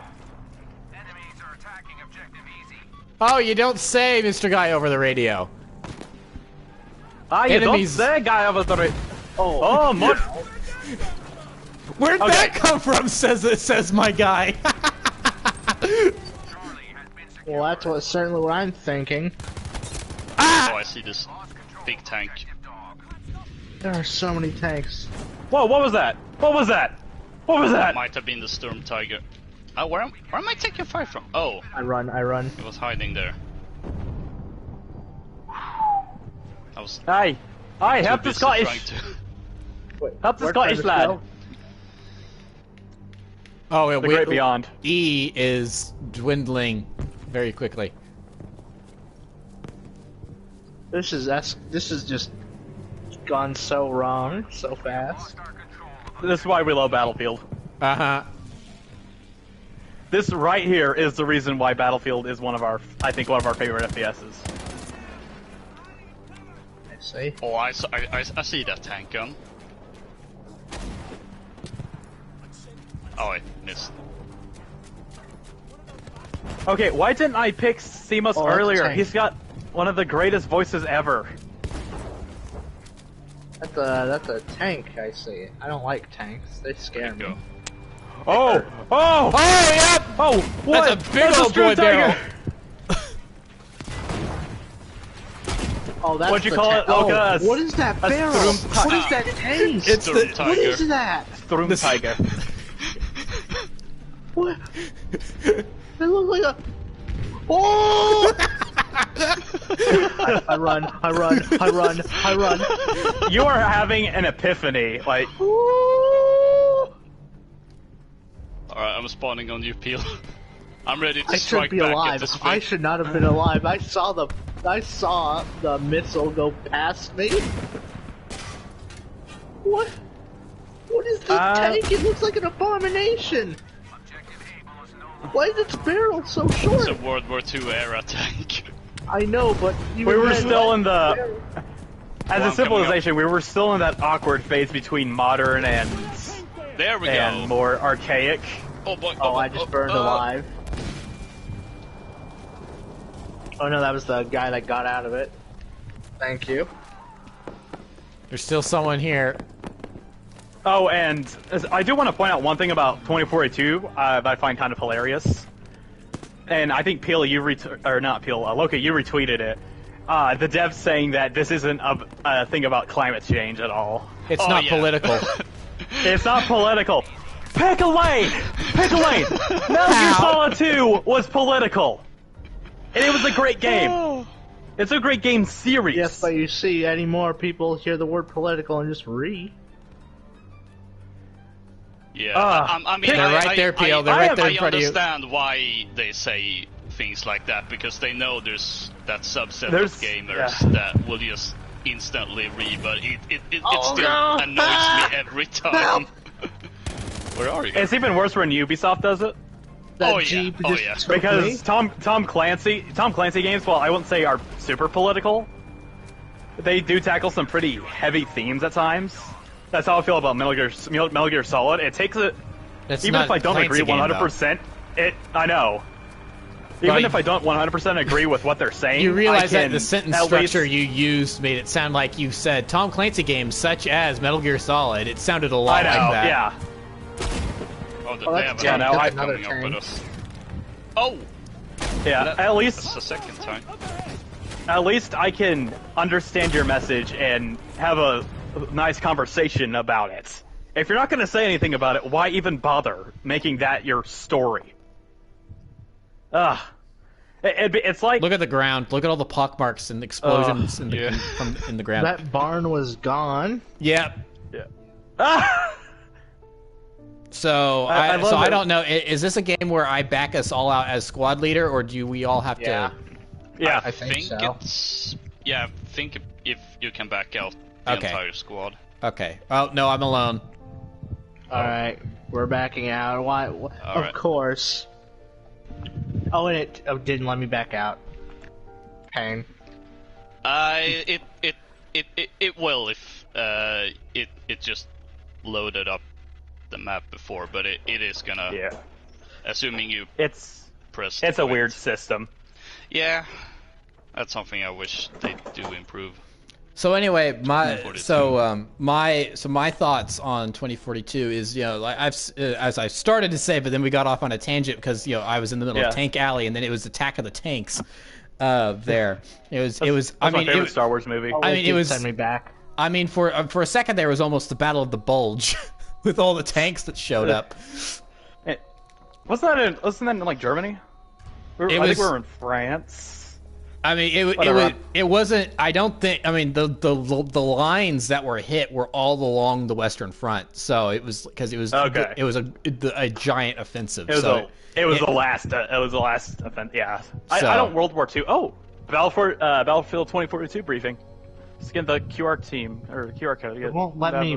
All it's giving me is a promo for Battlefield 2042. Oh, there it is. There we go. Yeah, give it a second. All right, yeah, just give me an invite. Actually, you can join up on them. Oh yeah. Oh, I got face paint. Oh, never mind. You can't. Thank you, PlayStation app. But so yeah, I've seen some of these complaints, some of these things that you've talked about, and I kind of understand them. However, some of my thoughts on it are, I think it's pretty clear that DICE is probably one of the better devs when it comes to listening to their community. I mean, let's look at Battlefront 2 as a great Battlefield 5 even case in point. Yeah, and now obviously they've made some mistakes with Battlefield 5, but DICE. Yeah. I can attest to that. but DICE definitely knows how to listen to their community. So these so-called these specialists that they're working on right now, if they are in the beta and then and everyone just hates them in the beta, then I think before launch there could be like a major rework of some sort where the specialist abilities just become extra gadgets that are included in the inventory. Because I mean, really, it seems like that's sort of kind of what they are already. It's just like there's a dude associated with the gadget as well, or something like that. So I am not necessarily too worried about any of that right now. Honestly, I'm pretty optimistic for the game as of right now. One thing they need to fix: this stupid slow menu system. Would you please fix it? I mean, the UI in Battlefield 1 and Battlefield 5 are just awful for whatever reason. Five bad. I think 4 adopted ones. No, I don't like it. No, 4 has a much better UI. I don't know what it is. Were you L1 and R1 to different tabs, like the.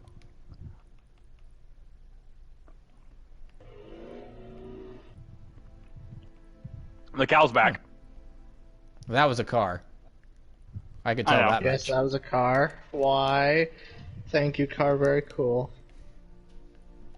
So, I'm pretty optimistic because honestly, the stuff that I was seeing in that I mean, I was hello Bell in chat. Thank you for joining us. We have a job to do. I was pretty much Sorry. wrong bell. Yeah.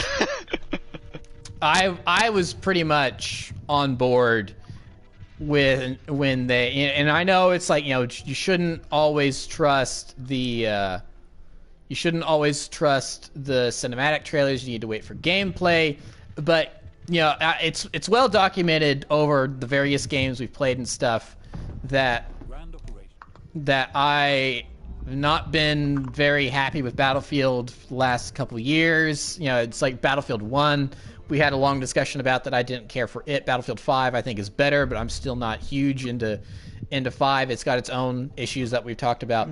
So seeing the stuff for 2042 in that cinematic trailer, I'm like, okay, this is looking better. This is looking good. I'm kind of liking this. But then the moment that sold me, that told me that DICE understands what they need to be going for, was when the jet pilot pushed his jet to go vertical, and I said, no way they put this in a trailer.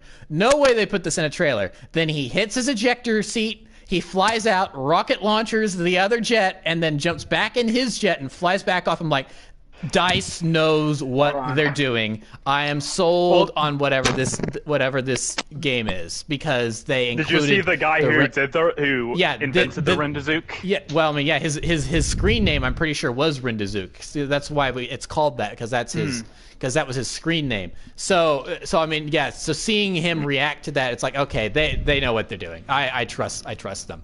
This is good. So there might be some growing pains and stuff like that, but to me, and then the gameplay launched, everything that was from the trailer, and the gameplay trailer, everything I saw from there, that it seemed like to me that it was it's just a bigger, better version of Battlefield 4 in a lot of ways with dynamic weather and some slight future stuff. So that was a short round. Oh yeah, that was. Yeah. So yeah, we were defending on it. All right, I'm back. Also, that moment with the tornado was just your average Tuesday in Oklahoma. Did he really just join mid-game? We did. Yep. Amazing. And it was like, oh yeah, that's. Yeah, what are you guys worried about? It's just a tornado. We chased that stuff. Because for instance, one of the maps looks like a cross between Siege of Shanghai and Dawnbreaker, which looks really great to me. Yeah. And it's like they had a quad bike on the roof. They drove the quad bike off the roof into the Little Bird, blowing both of them up. And then while there's a huge gunfight, it's like everything about that. It's like, yeah, this is Battlefield. This is Battlefield. This is what I fell in love. This is what made me fall in love with Battlefield. It truly makes you feel like you are Battlefield. Yes, like you feel. So I am. Thanks, very, IGN. So this I am makes you feel like. So I am. It has a little something for everyone. I am optimistic. I'm certainly optimistic about the future of Battlefield, and it's like there will be a couple things that like growing pains, like I mentioned. It's like they need to work on the UI. I think they need to work on the classes need to be well defined. Weapon balancing. There's stuff like that definitely needs to be that is very important because like. It being a bigger, better version of Battlefield 4 can work, but it needs to also, be well balanced and stuff because it's like the huge, cool maps and the dynamic weather can be cool, but if the game isn't fun to play, because everything's broken and overpowered and stuff, then it's not going to do anyone any good. So that's definitely something that they'll need to work on. But from everything I've seen so far, I'm optimistic. I haven't pre-ordered because I don't pre-order games anymore, but I am certain. I am certainly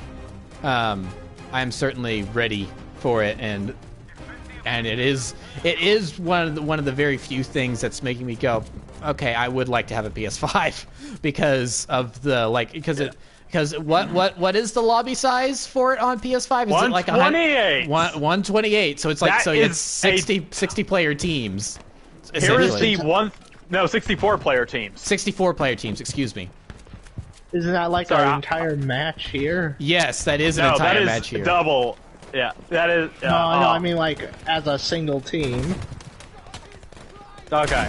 The entire lobby here would be a single team, wouldn't it? Yes, that is true. Wow. The one thing I hope they do is they make it. They make the 64-player mode not only an option on the next-gen consoles, but also to play with friends on the last-gen consoles. I'm sure that's going to be possible. I'm sure they'll do that. That would be really poor hindsight. I forgot. Did they say there's going to be crossplay? I haven't seen that, but I assume. I haven't seen anything about it, but that's actually something that I suppose could make an interesting comparison, because that's also one of those moments where crossplay is the future. Where, like, in terms of player count, I'm thinking, like, should I even bother with the PS4 version? Yeah. Because it's going to be like Battlefield 3 on console. Yeah, exactly. And I think because it's funny that when everyone is talking about that game, they talk about how it's like the greatest game in the series. It was ahead of its time and yada yada. Have they seen the color palette before? It's just blue. I played that game at launch and I like it, and this is my hot take, I think it's a little bit overrated. I played a little bit of Battlefield 3 when I had Game Pass, and I wasn't a big fan, mainly because of all the blue. Yeah, the blue filter is definitely one thing I didn't like. That The and Rise I of don't know. Skywalker? Yeah, I felt that, yes! Yes! I felt that coming from Bad Company 2, it kind of felt like they were trying to make it a little bit closer to COD and less dependent on teamwork in one way. But I also think that the biggest reason why that game didn't really click with me is because of the lower player counts. That worked for Bad Company 2 because it was specifically designed with that player count in mind. But Battlefield 3 was meant for larger engagements. Yeah, and some of these maps just feel too large with just 24 players. So I feel if I was playing the PC version of that game, I probably would have enjoyed it more. And I feel safe in saying that because I didn't jump on Battlefield 4 for the longest time. Like I played the beta on the PS3 and felt like, well, this feels like Battlefield 3, a little more refined. But I was more excited for the PS4 version and actually having the 64 players. Unfortunately, the game released in an utterly broken state. Oh so gosh, it was awful. But when I finally did pick it up, was that due to was that due to DICE or EA wanting it out the door? I think so. Yeah, they didn't have enough time to polish. So compete with Ghost. That's what. I think that's what it was. Yeah. Yeah. Well, and also because the new consoles were coming out. Oh yeah, they wanted. It was a day one. It was. Yeah. So that is actually something in favor to 2042 in that they did take that extra year of development instead of rushing it out. So maybe it won't be as buggy as your usual. And game. did they actually mess with the map sizes in Battlefield 3 for consoles? They did. Yeah, they were truncated. They were much smaller. Yeah, but I was gonna say, the moment when I actually got into Battlefield 4, I still haven't played too much of it, and I enjoy it. We can change but that. I definitely think it's like that. Playing that actually makes me Hang feel, on. oh yeah, this is what Battlefield 3 should have felt like for me if I was playing it on PC. So yeah, that's just what I want to say. Ow! Ow! I loved playing the medic so much. Yeah, and here honestly, I thought you were an engineer. Well, honestly, medic but, like, I mainly is like medic a lot more. Medic is an underrated class. More people need to play no, medic. It's always good Medic to in have Battlefield medic 4 wings. is a really fun choice too. Not only because you can use a shotgun in that game with the medic. Actually, you can use a shotgun on any class. Of course, random sniper halfway across the map somehow sees me, of all people. I wonder if I can get you. Oh, that wasn't a smoke grenade. I thought I had smokes. Oh, that noise made me scare my cat. This vehicle Sorry, is now cat. mine.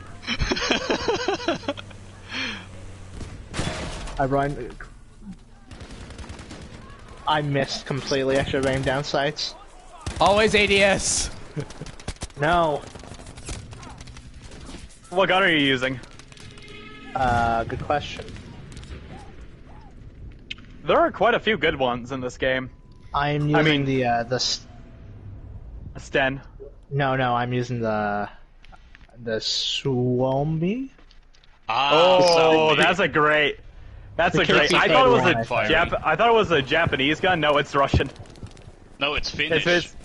Oh, even better.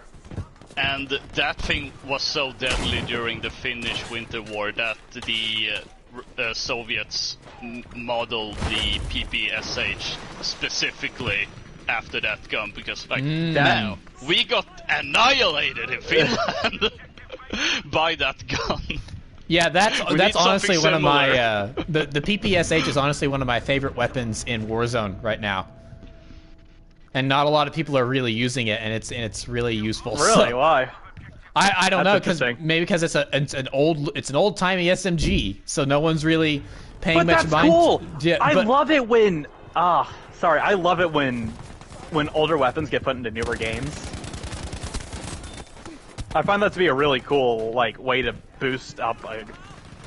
I mean, Give it modern. I mean, Give if it you- modern attachments. Some of these weapons are still viable. I mean, like a honestly, Chicago typewriter? if you land in Typewriter? Don't say Warzone, typewriter. if you land in Warzone right off the bat and you manage to find a PPSH, that's a much better alternative for the first couple minutes, more than almost more than any other weapon you could find, because partially because of its rate of fire and its Accuracy. accuracy, rate of fire, just basically everything. And a lot of people just don't really utilize it, so they'll come at you with like a shotgun or something, and you can just shred them. Man, I remember the PPSH the first time. I think it was World of War Zombies. It's really good for getting points. Oh yeah, I can imagine that. Oh, I hate that noise so much.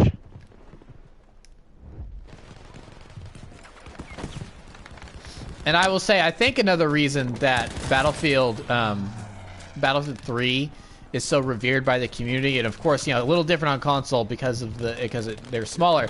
But I think the map selection in 3 is like legendary. It's like those are some of the best. I just got 2 melee kills back to back. Let's go.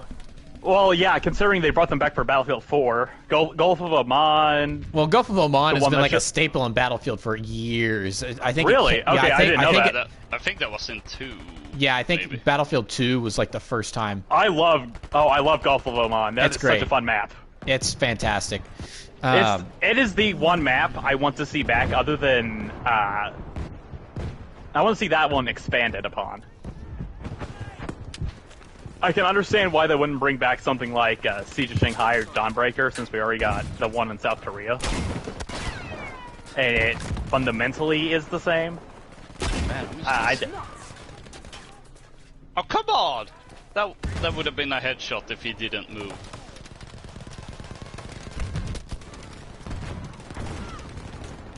But because let me think here.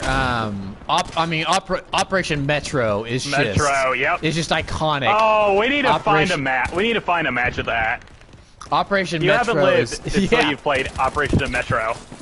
Yeah, Operation Metro is iconic. Operation Fires. Yeah, that's also one of the easy things to. That's also, as opposed to like COD, it's one of the easy ways to keep track of maps in Battlefield is that most of them start with Operation. Operation this, Operation that. So Operation Metro, Operation Firestorm, which is funny because they use that name for their battle later royale on. in this game, and it's.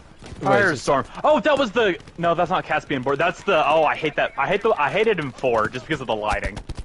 No, that's you're not. No, that's not Caspian Border you're thinking of because the lighting did not change on. You're thinking of Zavod 311. No. It's the one with the oil towers. Yeah, that's Zavod 311. Oh, really? That's not Firestorm? It was No. like some sort of oil facility in the Middle East. Oh no, yeah, just got shot by a plane. that is Firestorm. Yes. It didn't. The lighting didn't change in that map, did it? Yeah, it did. It was set. No, that lighting was different. Because it was set Yeah. like at noon I'm not in going the 3, right way. and then it was I like don't- dusk in 4. Yeah, I don't like. I hate Zavod 311 just because of the time of day. It's kind of the same reason why I don't like Wake Island in this game. Oh really? Give me morning or afternoon or night. Do not give me dusk or dinner time. Whenever that is. That's dumb. I think it looks dumb. I don't know. That's just me. Or give me clouds. Clouds, that would be awesome. That's why. Although I say that, You were so close to getting destroyed right there. Yeah, I know. 1943 does have one of the best map selections, even though it's only like 3 maps. Lake Island, Guadalcanal. 4 maps. No one plays air superiority in any game. Here There comes the is not a tanks. single soul. There is not a single soul alive who enjoys playing air superiority. What? I said no one likes air superiority.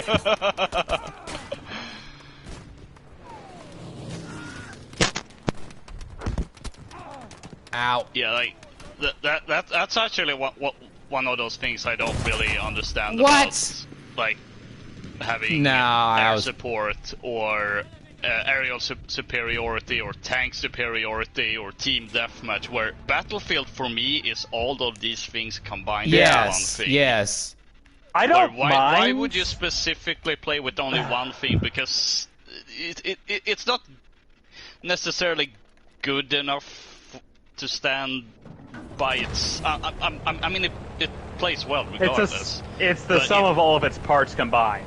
Yeah, exactly. Although there is one game mode that is very Battlefield, and that's Rush.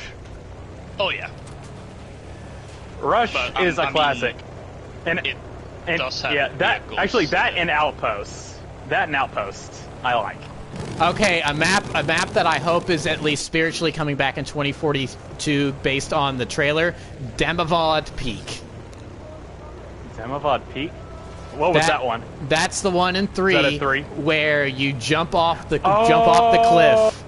I've seen clips of that. Yes, okay, Because that is the rush map. That is the rush map. Actually, I thought it was what was the one in Bad Company 2, Loco, with Adriatic Sea? No, it was like by the ocean. I remember that much. I don't know. I think probably, but that's a fairly vague description. Like I know. think, Yeah, I'm sorry. I hope we also get a naval. Are you thinking Arica Harbor? Arica Harbor. Thank you.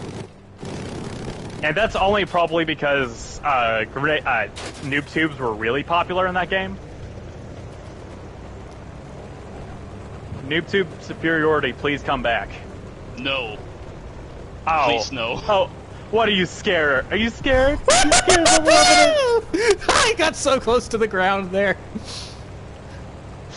I have gotten better at flying in 4. I hate that in 5 you have to time out your ejection. No! Inverted! Ah! Ah, dang it. My body just went crazy. Oh, that's 2 tanks. Yeah, I think we're gonna lose this one. Ah!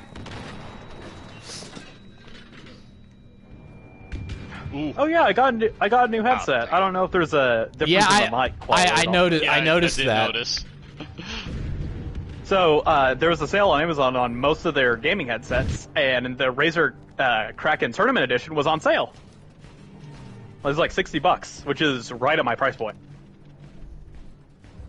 It comes with a like THX certified audio, so every time I kind of wish they did this. Every time you start it up, it gives you that childhood scarring intro sound.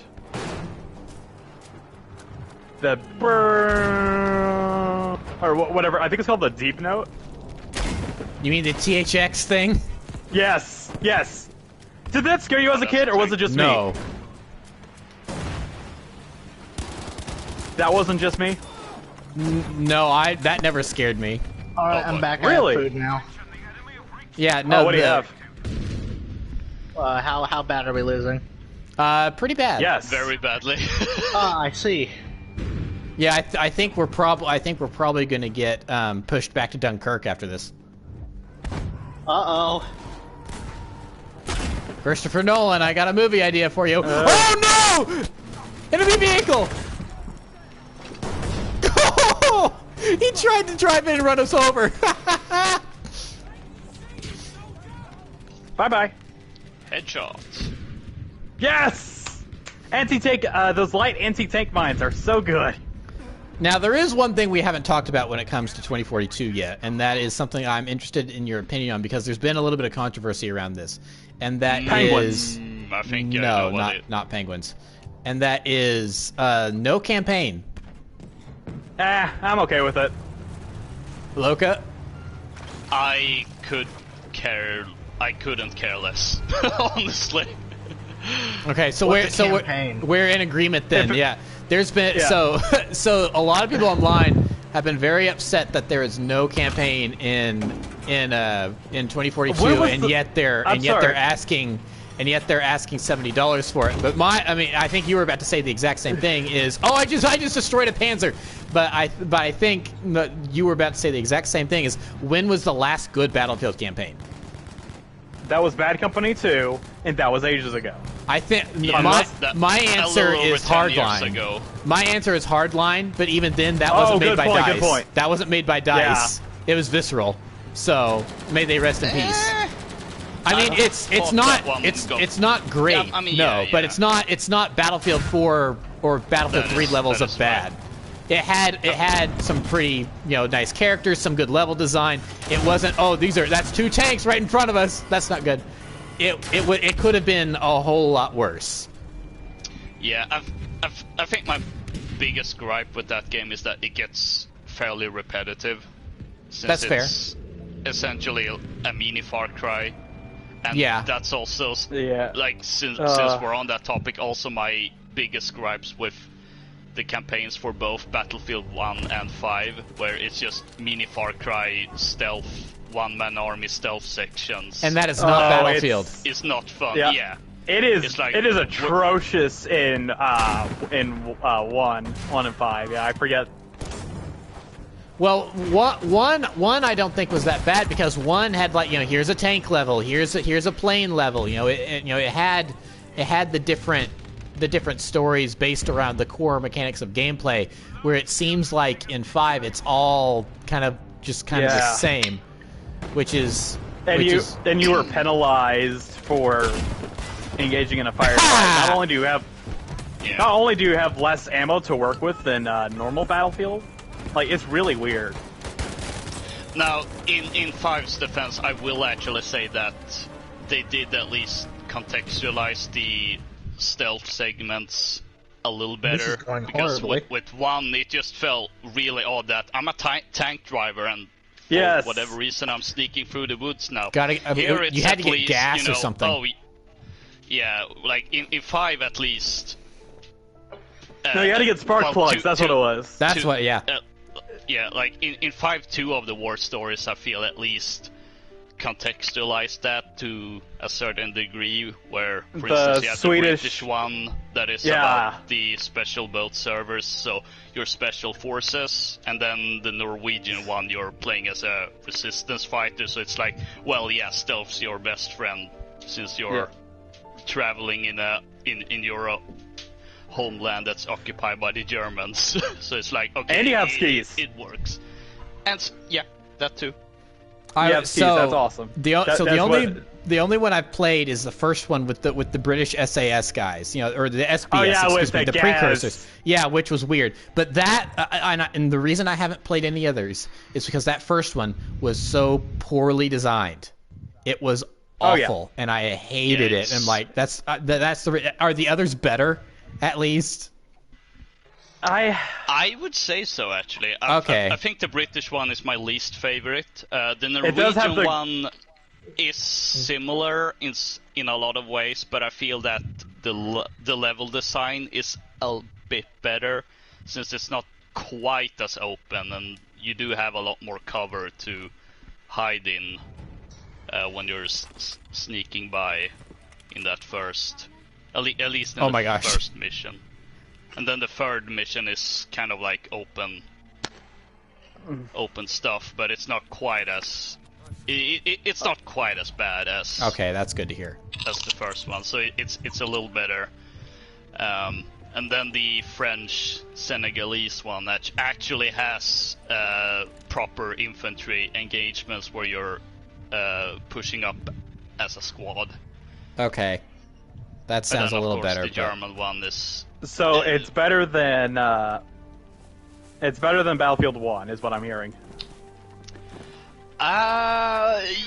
Yes and no. I think in terms of gameplay, it's a little better, but I also feel that the stories aren't quite as strong. But even then, I felt 1 was a very mixed bag. Yeah. I mean, thought the tank and plane story was great, and then there was the Italian one where you're you're essentially the Doomslayer. I hate that one. It's Yeah, so that bad. one was pretty bad. And then the other two are mediocre. Medic! Oh, A is just gone. Medic! Never mind, I'm dead. I will say the German story is well worth playing because it does have a pretty good story. I like the father-son relationship between the two British special service guys. Yeah, That was really touching. I don't know why. Yeah, the story's fine. It's just that the gameplay parts of it just We're awful. Rough. yeah. Yeah. Like that starting with that one, it's not a good first impression. I know because I felt that way too when playing that. Like, ooh, There's a guy to to your left with the Krag Jorgensen. Melee. Also, is that a Ah, Is fire, the fire, Krag fire, fire! Jorgensen, I'm on fire! is that a Swedish weapon? No, it's Danish. Danish. Does your country have anything in this game? I thought you did. Oh. One of the assault one semi-auto assault rifles, AG Silent. 42s or something oh, like that. really? And of course the shotgun that I don't know how to pronounce its anglified version. They have a tank? I didn't know they had tanks on this one. How do you pronounce it in your tongue? Dragonborn. No. Oh, I gave Todd more of my money and bought Skyrim again. Of course you did. Why? This is coming from the guy who's did you got at least Doom. buy it on the Amazon Alexa? Yes. Alright. I'll let you That is ask actually- for the bunnies. I'll let you That ask for is the actually bunnies. that is honestly a really good version. Especially if you like old storybook choose your own adventures. It is really fun. I'm just trying to find people and melee them because it's funny with the axe. You should use oh, have we talked about assignments yet? What are That assignments? they're awful in this game. I hope they fix that. Yeah, like first of all, do it like they did in Battlefield 3 and 4, where it tracked everything. I don't like having to pick 4 of them specifically. And I have to get out a queue to do that, by the way. That too. It would be a little better if you could change them on the fly at least, but no, you can't. You have to actually go back to the main menu. And then you have some of the requirements are just completely insane. Oh yeah. For the mastery. Yeah. They're arming the Oh, I objective. got no. What? Stabbed. Yeah, you can't be revived after being meleeed. Also, I also like there are different takedowns in this game depending on how your target is. Like if he's laying down, if he's laying prone but like face up, like belly side up, you slam him onto the ground. It's hilarious. You give him a concussion, and that's what kills him.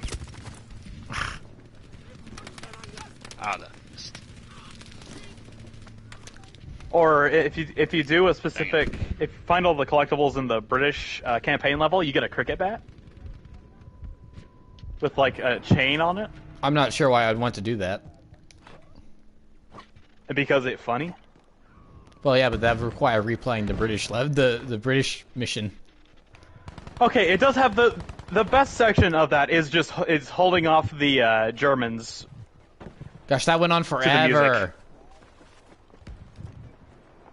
Yeah, oh, it did get a little long, didn't it? I kind of wish it was done after the song. Yeah, Either that's that or what it another- should have been. Or either that, or you got another song to play because hearing nothing, I think you hear nothing for the rest of the rest of that section. Oh, yeah, there's a tank. You don't say. Ah! Okay, there's a vehicle. That came out of nowhere. I just tried to dodge. This isn't Destiny 2. Bruh.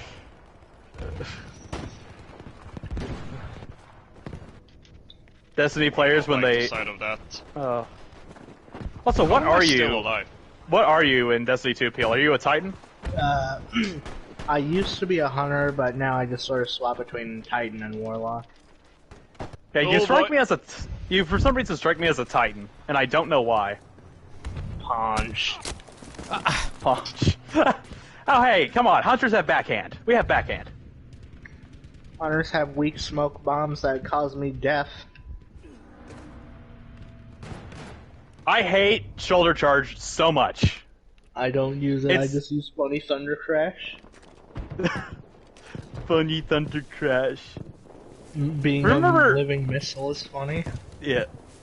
So I don't think you played enough of Destiny 1, Prentice, but back in the day, Titans were broken in Crucible. Like, the absolute worst.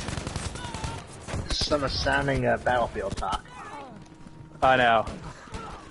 Their shoulder charge could be used infinitely, and it was a one-hit kill. Well, that's one of the things that's always confused me about Destiny, is you know, even though the first game story was like non-existent, it's always been. And I know it got better, but I mean, yeah, that vanilla. I'm not excusing that vanilla story though, yeah. And even the first two expansion. But you know, it's a game that they always have been, you know, from the very beginning have always talked about the story, no matter how the execution may have been on that story. I find it odd that there's such a large community that just play the PvP, and like that's what they care about. I don't like the PvP. Yeah, it is weird. I think it's just people. There aren't that many arena shooters anymore, which is tragic. And that's the closest we got to an arena shooter. Well, what makes that any different from, like, say, COD? Because it's like, for the PvP I've played, it's like, okay, this is COD but with space guns. And minus the kill streaks. That's a good point. There weren't kill streaks, and like that was it. Abilities, ability. There are abilities. The maps seem to feel a bit more differently constructed. Well, I mean, yeah, I know all that, but I mean, but it's still just like team deathmatch, and it's like, all right, go throw the ball through the thing. That's essentially capture the flag. I mean, it's like the game. I don't see the game modes being so similar to anything you'd find in any other shooter. I don't really see what makes it. How is it? What makes it an arena shooter? I believe it's the pacing, and I'll have to look up the definition again. But I also think hipfire isn't a crapshoot in that game. Actually, I take that back. You know, I don't even know anymore, now that you mention it. I'm gonna have to do some research on... When I think of arena shooters, my mind goes to Halo and then Doom. You see, you said Halo, and then that makes me think that's probably why the PvP people are so vocal, because Bungie. Yeah, because they want it to be Halo, I guess. But I mean, Halo. But I mean, I think the community gets mad when it's not Halo. But then I kind of think the exact same thing about it's like how is Halo multiplayer different? I mean, obviously besides like, you know, the different guns, different mechanics, like obviously that stuff makes it unique. But I mean, how is that an arena? Vehicles. Yeah, that's an arena shooter. So what? But I mean, some maps are built more like Battlefield. It's got a fine line between infantry gameplay and then vehicle gameplay, because you have a pistol that has an EMP burst that will disable vehicles. Well, what's the definition of an arena shooter then? That's a good question. Hey Siri. Because I mean, honestly, what's an arena shooter? Couldn't you say that about Call of Duty, Battlefield? I mean, it is a bunch of players in a space that has been created for them that is essentially an arena. You know, you could say that about fast-paced movements, enclosed arenas, and a heavy emphasis on quick reaction time. Okay, that is Call of Duty to a T. Yeah, I know. Arena shooters are a variation where gameplay strafing or launching oneself with a gun as a rocket. This is Wikipedia, so I'm sure this is bullcrap. No, it's more reliable than that. Stuff like that, it should be, definitions like that should be reliable. Since fast-paced gameplay is focused on the game, weapons in arena shooters usually don't require reload, but in all of our examples there is reload. The genre is relatively simple or limited modes when compared to other shooters. The main mode is deathmatch.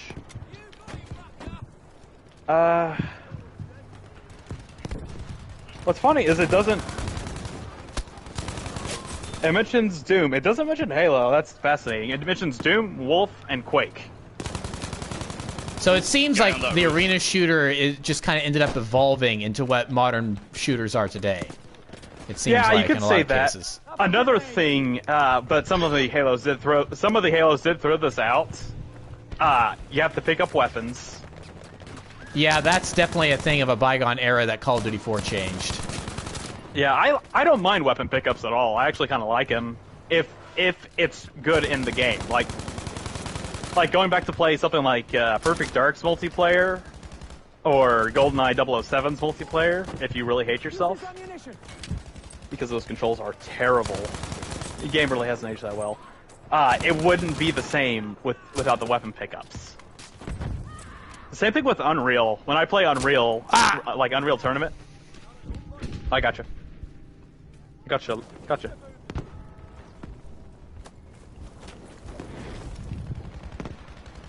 Oh, you keep. I like how you get your helmet back on whenever you die. Whoa! That was a rocket. Revived. Oh, guy behind the cover. He's jumping. I was reloading. Hang on. You should be able to move now. Who above you? Yeah, I don't know.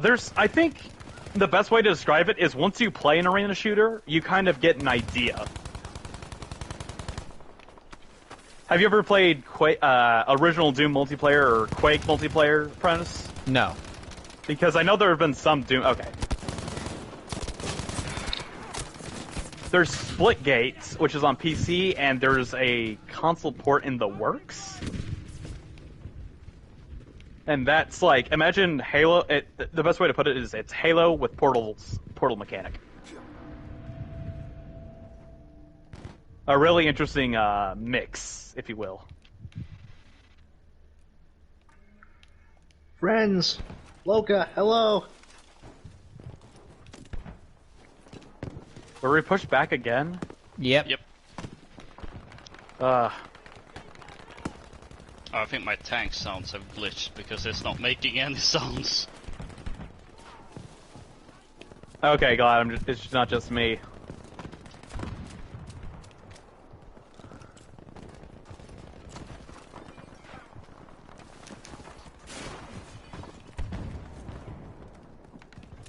So, going back to the lack of campaign, a lot of people have been complaining about that because... Why? Who thoroughly enjoyed Battlefield 4, Hardline, and 1, and even let's put 3 and 5 into the combo as well. Who enjoyed those campaigns that much that they wanted it again? I don't think that has anything to do with it. I don't think the people care about. Is it a lack of content? Yes, they don't care about the quality of the campaign. They just don't think that the game should be worth $70 if there's not a story mode in it. And I don't necessarily agree with that. Because, I mean, honestly,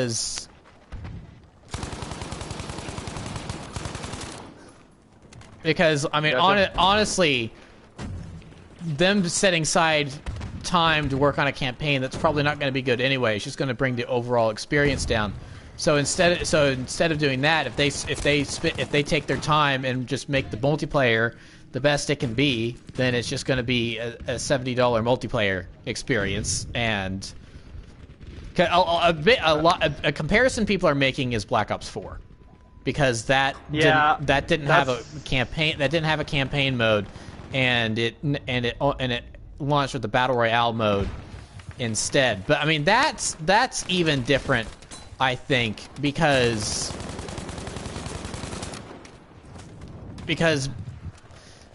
Black Ops for the most part, Call of Duty is a series that I think needs a story function in order to kind of be content complete and to be worth, you know, a full game price. Because let's face it, the multiplayer, with the exception of, like, you know, Modern Warfare 2019 and then including Warzone and stuff, the regular multiplayer, and it also had Ground War, but you know, the regular multiplayer maps, it's like just that, and then for Black Ops 4, and then Blackout and zombies, that kind of being it. Especially you know, Blackout being the thing, Blackout being costing, essentially being worth $60, because the only way you could play Blackout is if you bought the whole package. That was like, PUBG was worth money, but Fortnite at the time was making way more money than Call of Duty was, and it was for free. So I think that at the time definitely was a case of the game of Black Ops 4 was probably not worth the $60 because of things you could compare it to at the time. Now, though, But wasn't the first Battlefield iteration, 1943, wasn't that a multiplayer-only game? Yep. I think so. There was no... I mean, well, by technicalities, that game has a campaign, but it's just... What is that technicality? Oh, that doesn't count. No, That it has bot matches that you can play, like, in the... Thank you. I think in a chronological order. That's it. Yeah, that is not a campaign. Well, that's Battlefront 2. 2005 as well. And would you call that a campaign? I'd call it a campaign just because it has objectives and it has the narrative cutscenes. Yeah. Did the original Battlefield have narrative to it as well, or was it... Technically... I'd call Battlefront 2, 2005, I'd call that a campaign. I would not call Battlefront 1, 2004, a campaign. That's fair. Honestly, I would say that even Battlefront 2004 does quantify as a campaign, because I think the definition of a campaign is that it's a series of missions that's strung together by some sort of thread, and in most cases it is a narrative thread. But in the context of Battlefront 2004 or Battlefield 1942, you have a bit of a, I guess, historical context. You play them through in historical order, so to say, and you do have to play one mission before you can play the next mission. So I think by that definition, I would say it counts as a campaign. But I wouldn't say like, oh, Battlefield 1942 had a great campaign. I wouldn't say that, because I wouldn't really talk specifically about the campaign. It had a campaign, it just wasn't necessarily a great one. Or even that. It's just an offline mode for people without internet connection, in a way. So Quake 3, Quake 1 and 2 did have a campaign of sorts. It was still based off of Doom, so it had levels. But the big part of Quake 3 was all multiplayer, with bot matches that made up its story mode. You basically climbed the ranks, and and what makes that, I think, a more valid campaign is there are different scenarios. Not only is the map different, but the game mode can be completely different. Like one might be a free-for-all, first to 25 frags wins, or it could be capture the flag with a team of incompetent AI against, I don't know, one very competent AI. I don't know. I would hesitate to call that a campaign. I'd call it single-player offering if you don't have online. Yeah, and I mean, that's exactly what it was supposed to be. I mean, this was the early 2000s. Yeah. Internet wasn't quite... What? What? They blew it up. They blew it up. Oh, okay. It just showed that in a weird way. Do you see that tank over to the right? My screen's glitched. Yeah, mine too. Same. Are you on that weird We're stuck. We can't map? deploy either. Look to the right. Watch those tanks on the right of the screen. Yeah. It should explode here in a second. My theory's right. Ah! It crashed. No, it didn't. Meow. Yeah, it's loading. Anyway, I feel like by removing the campaign from 2042, it will be a better experience overall because they'll have more manpower. So, and this is also a hypothetical thing because the game has to come out and we have to see what is available as an offering, what is being offered to us first before we can really tell. But I think removing the campaign from 2042 is smart because DICE campaigns are not great and they historically have not been great. So I'm good. I'm good with them removing the campaign, and if that means that because I mean even if people do play the campaign on occasion, I don't think there's anyone that plays Battlefield for the campaign. They play, it's like an additive thing, anyway. So I'm fine with it. I mean, when the game comes out, because I think potentially, based on the size and scope of the maps and the player lobbies on PS5 and Xbox and everything, I think potentially it will definitely be this is what a $70 multiplayer only experience looks like because it is so expansive. If it doesn't necessarily end up working out that way, and it's like, yeah, there's not as much, the maps are big, but there's not that much here, then maybe that could be a problem. But as it is, based on what we're looking... All right, where are we dropping, boys? Based on what things are looking like right now, I think it's going to be fine. But, we'll have to see... We'll have to see what the game's like. That wasn't green light! No. Guys, this isn't green light yet. This isn't green light. I mean, we aren't allowed to jump just yet. To go back to your comparison to Black Ops 4, I think the big difference between COD and Battlefield for me is that, as I've been saying, there hasn't really been a good Battlefield campaign. Whereas with COD, and one thing I did, Guys, no! My parachute isn't ready! Oh. Dexter falls to his death, the movie. I am on the ground. Dang. Dexter freaking dies. Its alternate title. Oh no, I'm already spotted. Oh, I spotted him there. Oh boy. Anyway, I think the big difference is that with COD, I mean, I suppose, and it was something I did agree with at time, at the start at least, that, well, the Black Ops 3 campaign was awful. Yeah.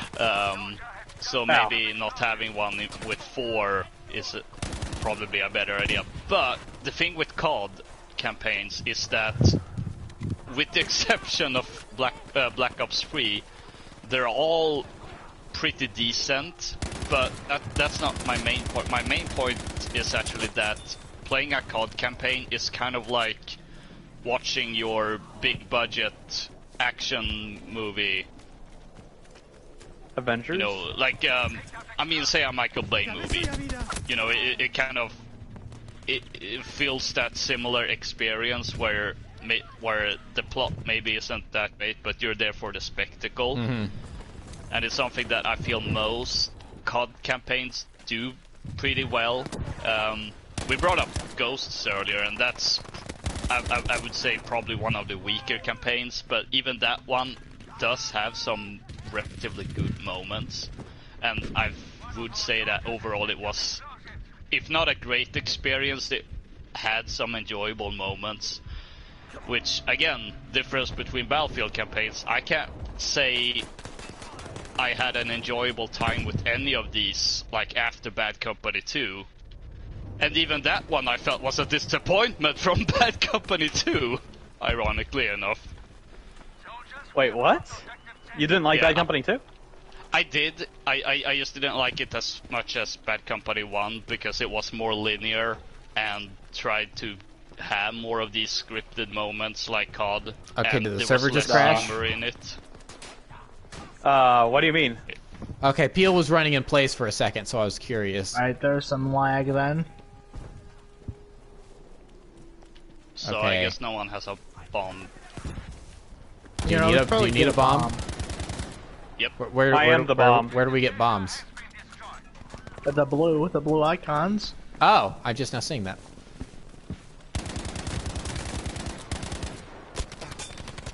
Ah.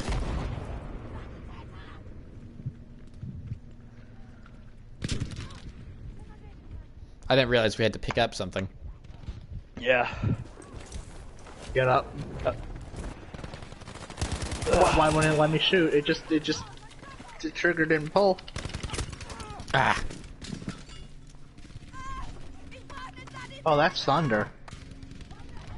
Oh, you know what? That's probably why there was a stutter there. My internet becomes terrible when there's storms. Ah. Oh, I thought you were talking about like in the game. No, that was right outside my house.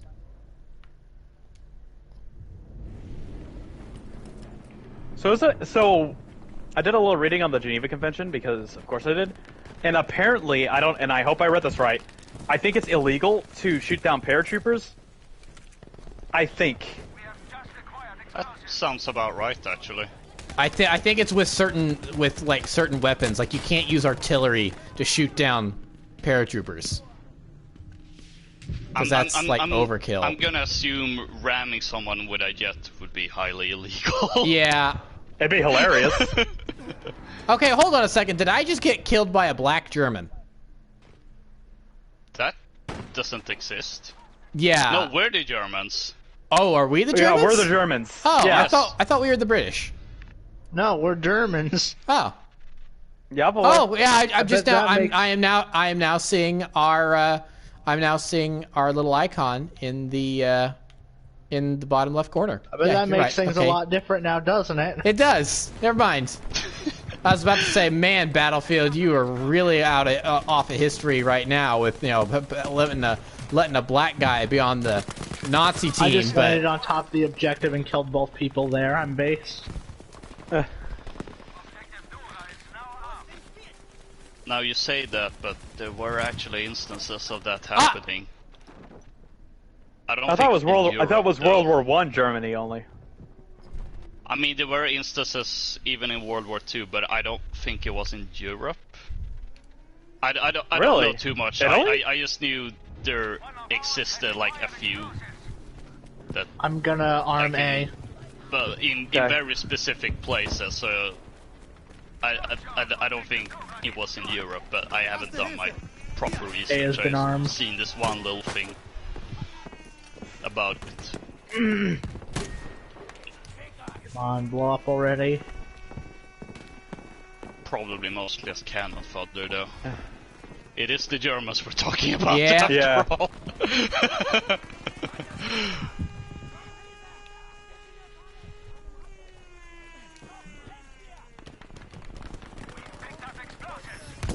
oh, whoa! We got I'm one okay. objective.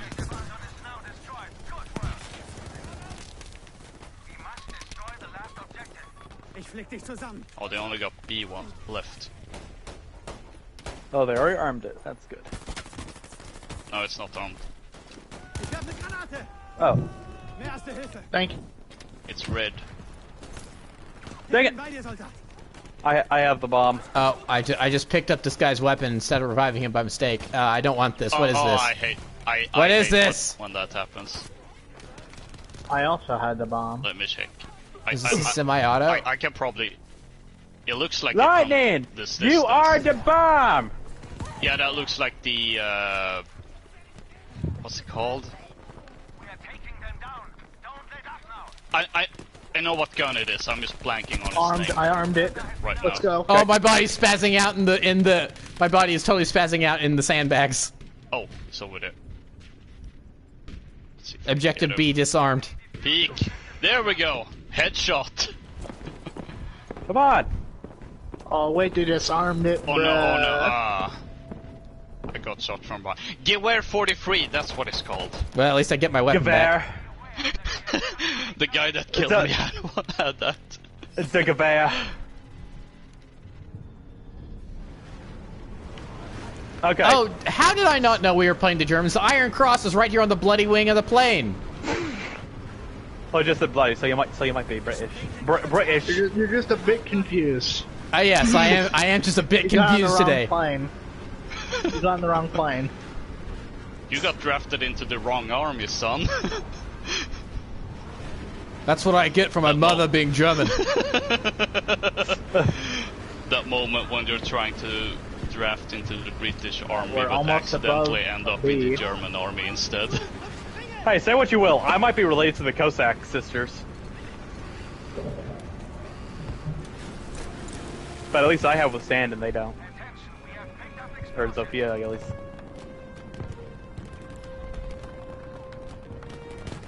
Okay, so that brings it. So yeah, that's a good segue. We need to talk about. Yeah, because I was I am like, mad. so I'm glad that we're all sort of kind of lukewarm to at least positive on 2042. Because are we really happy with Siege right now? Anyone? No. I'm fuming. I've honestly been needing a reason to not play it, and yeah, I think this is it.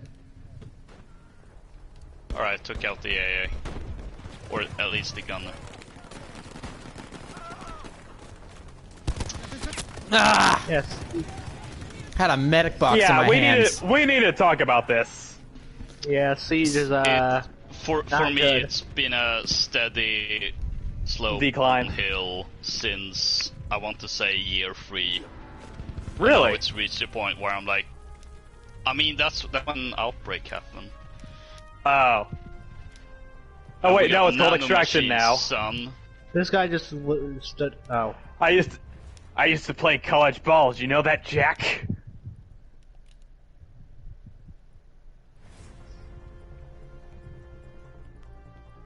Ooh, MP40. Actually,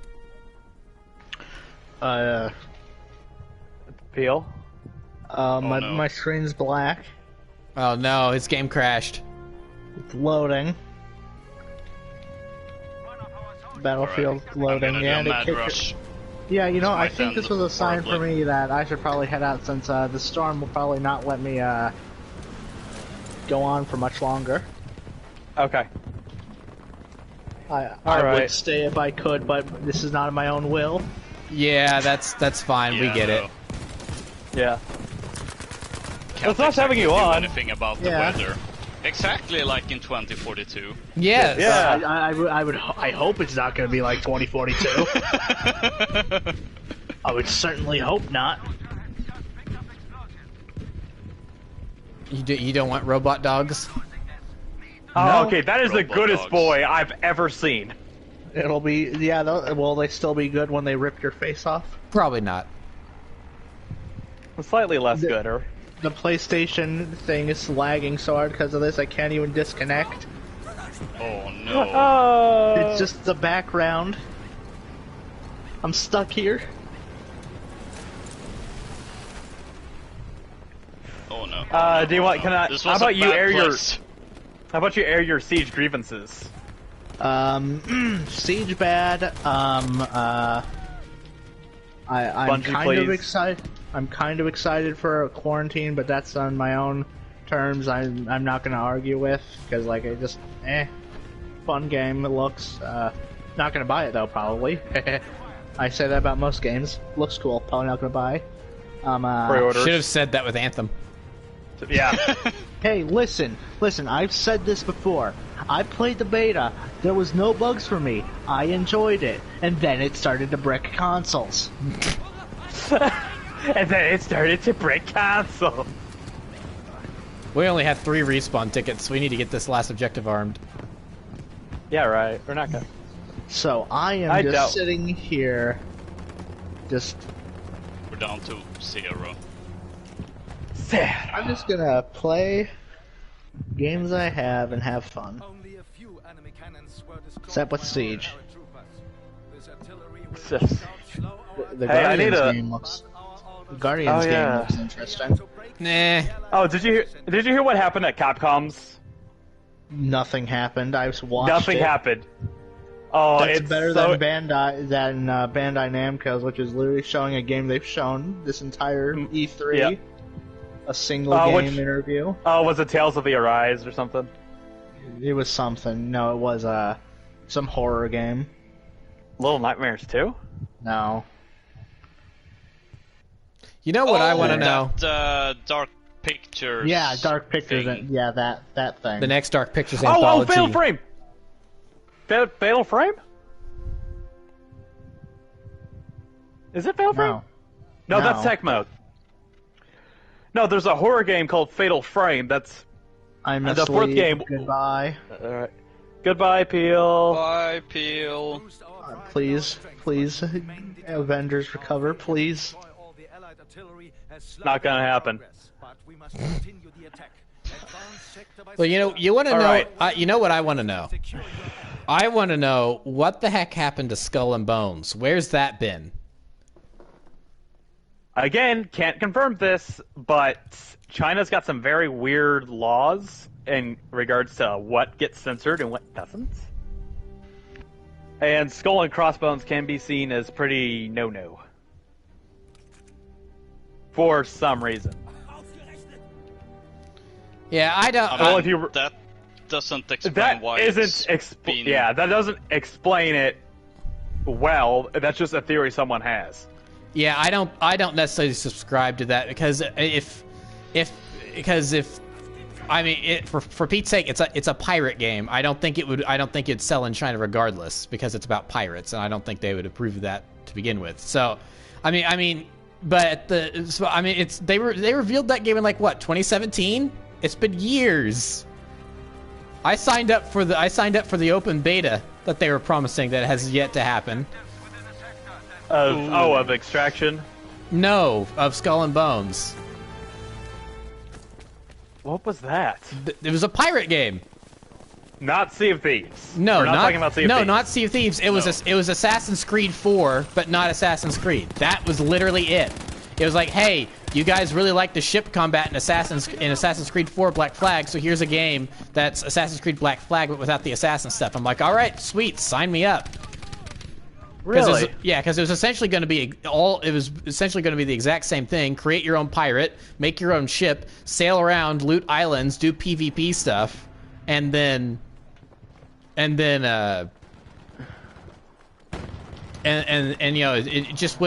probably just wouldn't have like the running and jumping on buildings stealth assassination stuff from Assassin's Creed. Otherwise, it was essentially Assassin's Creed 4 set in the Indian Ocean.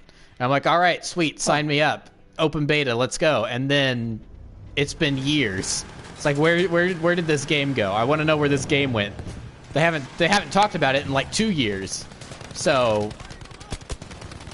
but hey, at least we got Tony Hawk's Pro Skater Country, whatever it's called.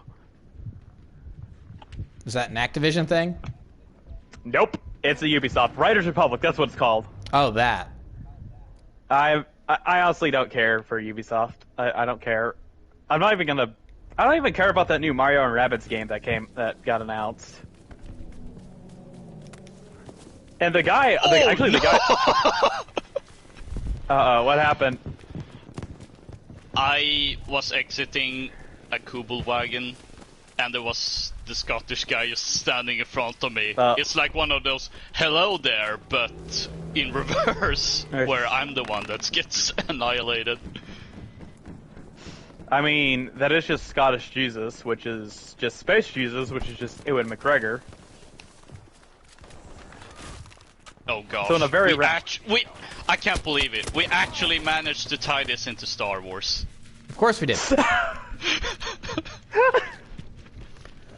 didn't even bring up the guns. the guns in this game being a lot of them being Star Wars weapons because a lot of the Star Wars weapons were based on World War II and I weapons. So, I mean, the thing I've got right now pretty much turned into the A280C for the Rebellion. Oh, what the stem and what?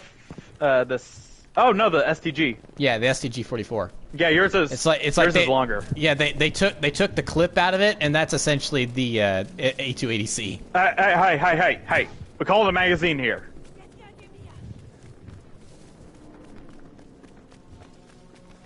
Call the magazine in this family.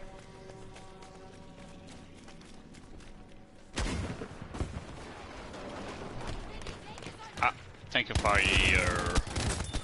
He was on top of the roof. Oh, yeah. I see that now. Oh, what? Ah! A plane? How did that plane get me? That's nowhere near where I was. Okay, so okay, the more I think about the Mira nerf and the Maestro nerf, the more frustrated I get. Why?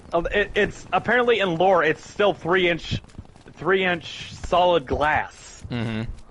It's not gonna break. And when you shoot it, it doesn't even shatter. It doesn't even. It just leaves a little bit of impact here and there. But whenever you sneeze on it, it just gets broken. Why? Well, and then from a game design standpoint, I feel like that it's the Evil Eye being the more serious offender of the two.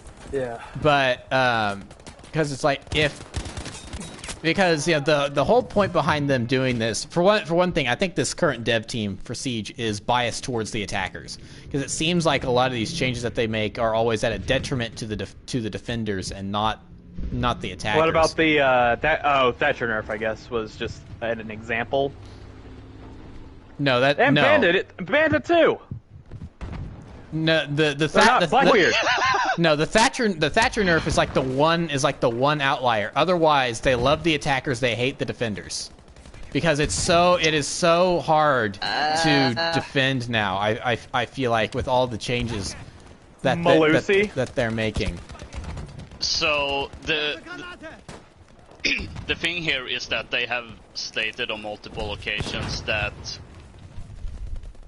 the defenders does have an advantage because remember that 30-second meta bull crap that people were spewing on about. I don't even know if it has anything to do with the 30-second meta, but it's just something that they have in the statistics. So I can understand them wanting to buff. Thank you. I either buff the attackers or nerf certain aspects of the defenders because of that inherent advantage. Thank you. The thing that gets me is that the whole gameplay after death is one of those things where it's meant to, even out the playing field for the attackers, but honestly, it just seems to give the defenders more benefits. Why? Since, even Evil Maestro Eye or and Echo is dead, they can still use their gadgets. Well, yeah.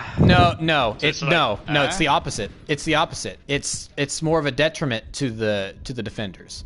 Because I see where you're coming from this in theory. Because I think it's where the dev team is coming in from this in theory. But in practice, I don't think that's how it's going to really work. Because there's a sniper. Don't come after me. There's a sniper. Where is? Gosh, I can't deal with this UI at all. This UI is just awful. I can't customize anything. But because I know you can, but I can't find the right buttons to do it. Oh, okay. Sorry. Continue then. Yeah. So in practice, you go and you smash the Mira thing, and again, Mira, it's not as bad as Mira. I think Maestro is who's affected the worst. Is the whole give and take, the chess, the ever ongoing chess game between both teams that's always made me fascinated about Siege, and the thing that still makes me love Siege, and why I always get angry when they change something, because it's like, do you realize how precarious the meta is at all times, and that changing one little thing could throw the entire game into a state of disarray? And it's like the other dev team knew that, so they were very careful. It seemed, in most cases, it seemed like they were usually pretty careful. But then this current team is like, let's just change things willy-nilly for no random reason. Like, do you know how much you could potentially alter the state of the game here? Which could make it an issue. So with Mira, breaking the glass is supposed to deny her visibility. Yeah. Correct? Okay. Yeah. Yep. So what does she do? So what does she do? She then, in order to then see, she either has to accept that she no longer has a line of sight into the room she's wanting to peer in, or she breaks the thing open. Well, I think most people, when line of sight is just completely now taken away from them, they're gonna break the thing open 9 out of 10 times probably, right? Which, okay, that works pretty well in regards to what Mira's mechanic has always been. Again, I don't think it really affects her all that bad. Maestro is the worst offender because you can't really completely destroy or take away Mira's gadget unless you unless it's on a reinforced or a soft wall and you destroy the wall around it. But then you do that, and it's like, well, sort of, kind of, what's the point unless you want to, walk in through a larger hole, because it's already a hole in the wall to begin with that you can shoot through. So completely destroying it is sort of kind of it's like, why bother? I really thought I had that switched up on the D-pad. So, but with Maestro, his thing is worse because one of the counters to Maestro's Evil Eye is that you can smash it with a sledgehammer to destroy it, or shoot it with ashes, breaching rounds to destroy it, and frag grenade. There's some way to destroy the thing, an idea that I was shopping. I'm gonna shut up. Let me talk. Because I'm trying to make a point here, and I can't make my point if you try to spitball your idea while I'm trying to make a point. So, and Sweetwater, just shut up. So my point is with Maestro is that one of the mechanics with Maestro is that in order for the attackers to not be affected by the Evil Eye is that they can completely destroy it, and that takes it away. You got two guys coming in. And then when that happens, it eases up on the netcode of the game because now there's one less asset to render in. Correct? Yeah. So smashing the glass is a total unnecessary half measure on the Evil Eye. That just puts more strain on the game, because now you got to render it's like, and I'm sure it doesn't take that much processing power to render like the whole broken glass and stuff like that, but it's still just doing that little bit more, and it's one of the weird off priorities of this dev team. It's like, why are you putting time and effort into this when stuff over here needs addressing, or something else needs balancing, and yet you're focusing on this thing instead? So someone goes up and they smash the glass on Maestro's Evil Eye, and then now it's essentially useless, and the only way for it to be utilized properly is for Maestro to then open up the doors and to either look through it, or then he has the ability to shoot his little laser blast thing. So, but then when that happens, that leaves it vulnerable to be destroyed anyway. So the only way that thing can be useful from that point is for Maestro to open it up, and it's going to get destroyed anyway. So again, in theory, I see the idea of it being of breaking the glass, denying the being useful because it's going to deny the attacker. It's going to deny the defenders a way to spy on the attackers when they're in the ejective room or wherever the thing's placed. But there was already a way for that to happen, and it was done by just destroying the dang thing. Now it's just being left there, taking up RAM space on the servers and stuff, and now it's just sitting there useless instead of being efficiently destroyed and taken out of the game completely. What if they instead, the idea that I was trying to, I was thinking of was, instead of destroying it, why don't they, I don't know, make, at least for Maestro, a breaching charge can be placed over the Evil Eye, and then blown up. Well, but then you're still destroying it. That's still destroying it. I know, but you can't do it as of now. I don't get what you're saying, because you started off that sentence with, instead of destroying it, why don't you put a breaching charge on it and destroy it? I meant instead of crap. Instead of breaking the glass, why don't you just allow another already readily available gadget that does something similar to another gadget that can destroy it? Yeah. Again, that makes sense, but as we've established, this dev team doesn't do things that make sense. Nope. And like I said, it denies the gadget, and it's like, I mean, this dev team takes things that should be like single, they keep adding extra steps. This sounds like Cable but with extra steps. Where the game had a simplified, here's how this thing is going to work.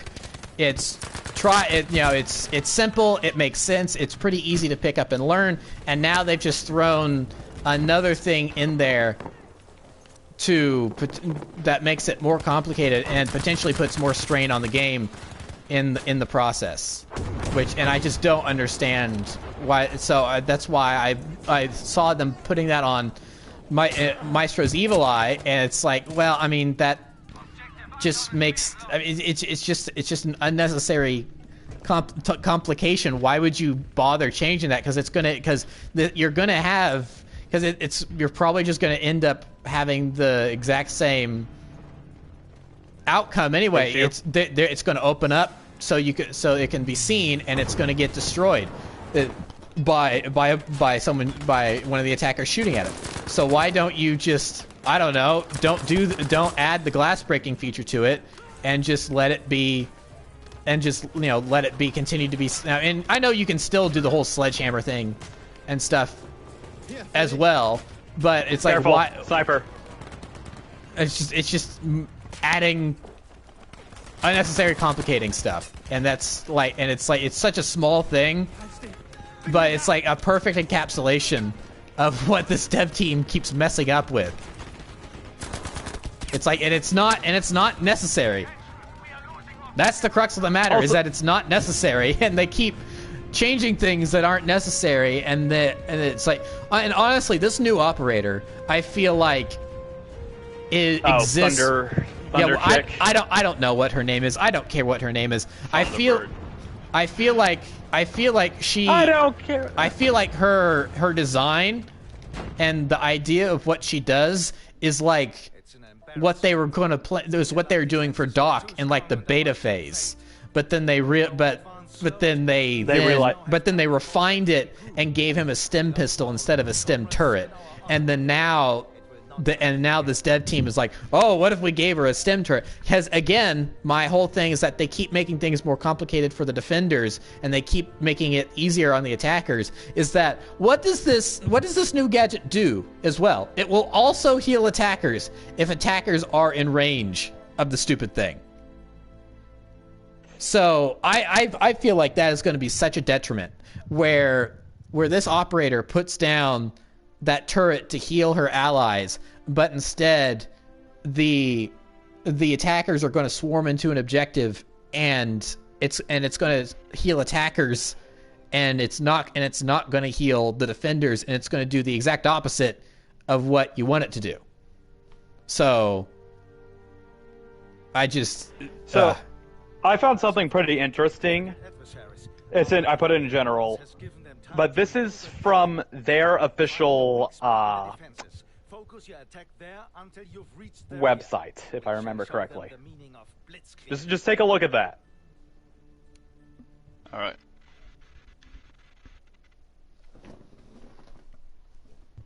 Well, I've seen that. For those of us, for those watching the stream that do not have access to our Discord channel, would you care to explain what this is?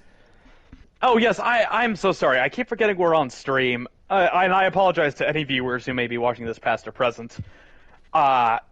So recently there have been some complaints from the community that some operators are too freaking hard to see with certain outfits on. I don't know who they're pointing to specifically, but I can see where some might be a bit hard to see.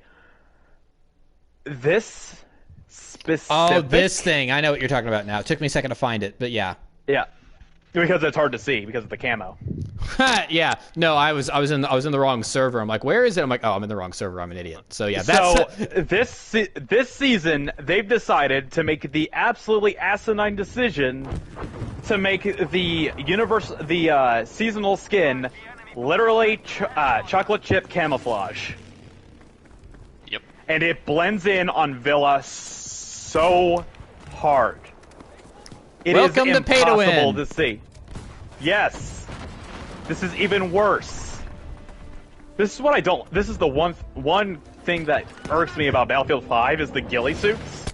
Not only are they stupid expensive, but they're broken. If it was an unlockable, that'd be one thing. But... Yes. But it is not. It is something you have to pay either 50,000 company credits, I think what's it called? Or $10. I can't remember what it is.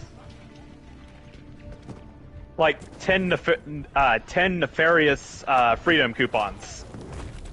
That may or may not totally be real. Yeah. I'm sorry, I did like the humor in that game. It was way better. It was way better. It doesn't have some of the mature jokes like the original games do, but it's still really funny. Especially with Nefarious and Emperor Nefarious. Oh, the fact that they cut a mixtape together and that Emperor Nefarious is so... Sorry. Let's avoid spoilers because not everyone has a PS5, as is well stated at this point in history. Okay, sorry. I need to calm down about that game. But yeah, it is frustrating. I think it's like they do not care. They have a quota they must meet, and that is it.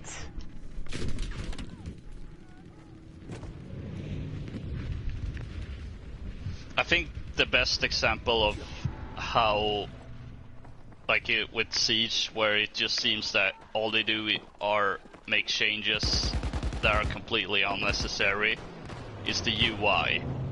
Oh, yeah. Yes. Let's talk about the UI behind you. For that. No one was asking for the UI to be changed. Well, then now they've just gone and changed all the icons for whatever, the operator icons for whatever reason. And the scoreboard. Have you looked at the scoreboard? It's I don't awful. know what it means anything. No. I don't know what anything means on that. Yeah, and they removed the skulls, so now I got to figure out what is a kill. What icon means I've killed someone, and what icon means I've died. I mean, I'm assuming the one that's in front means is that I've killed someone, which is typical. But and then like the one with the hands, like okay, that's an assist, I guess. And then the last one, I guess, means how many times I've died. But so now I realize what you were saying earlier, Dexter, about the whole because you didn't realize Skull and Bones was an actual video game that is I guess real. I don't know if it's real anymore because I haven't talked about it in 2 years. But they stealth removed all of the all the skull icons and stuff from the game in this latest update. That two years ago they said they're going to do all this, and the community got into a big old fury over it, and they said they weren't going to do it anymore. Now they've done it silently and didn't tell anyone about it, and some people are getting mad about it, but more people. But it seems like it's really flown under the radar for the most part, which I guess is understandable because again they didn't tell anyone that they were going to do this. Yeah, so it's not just that, it's also that a lot of the older maps that's been reworked, they've removed like a lot of like New Favela. Like which Favela, is essentially a new map.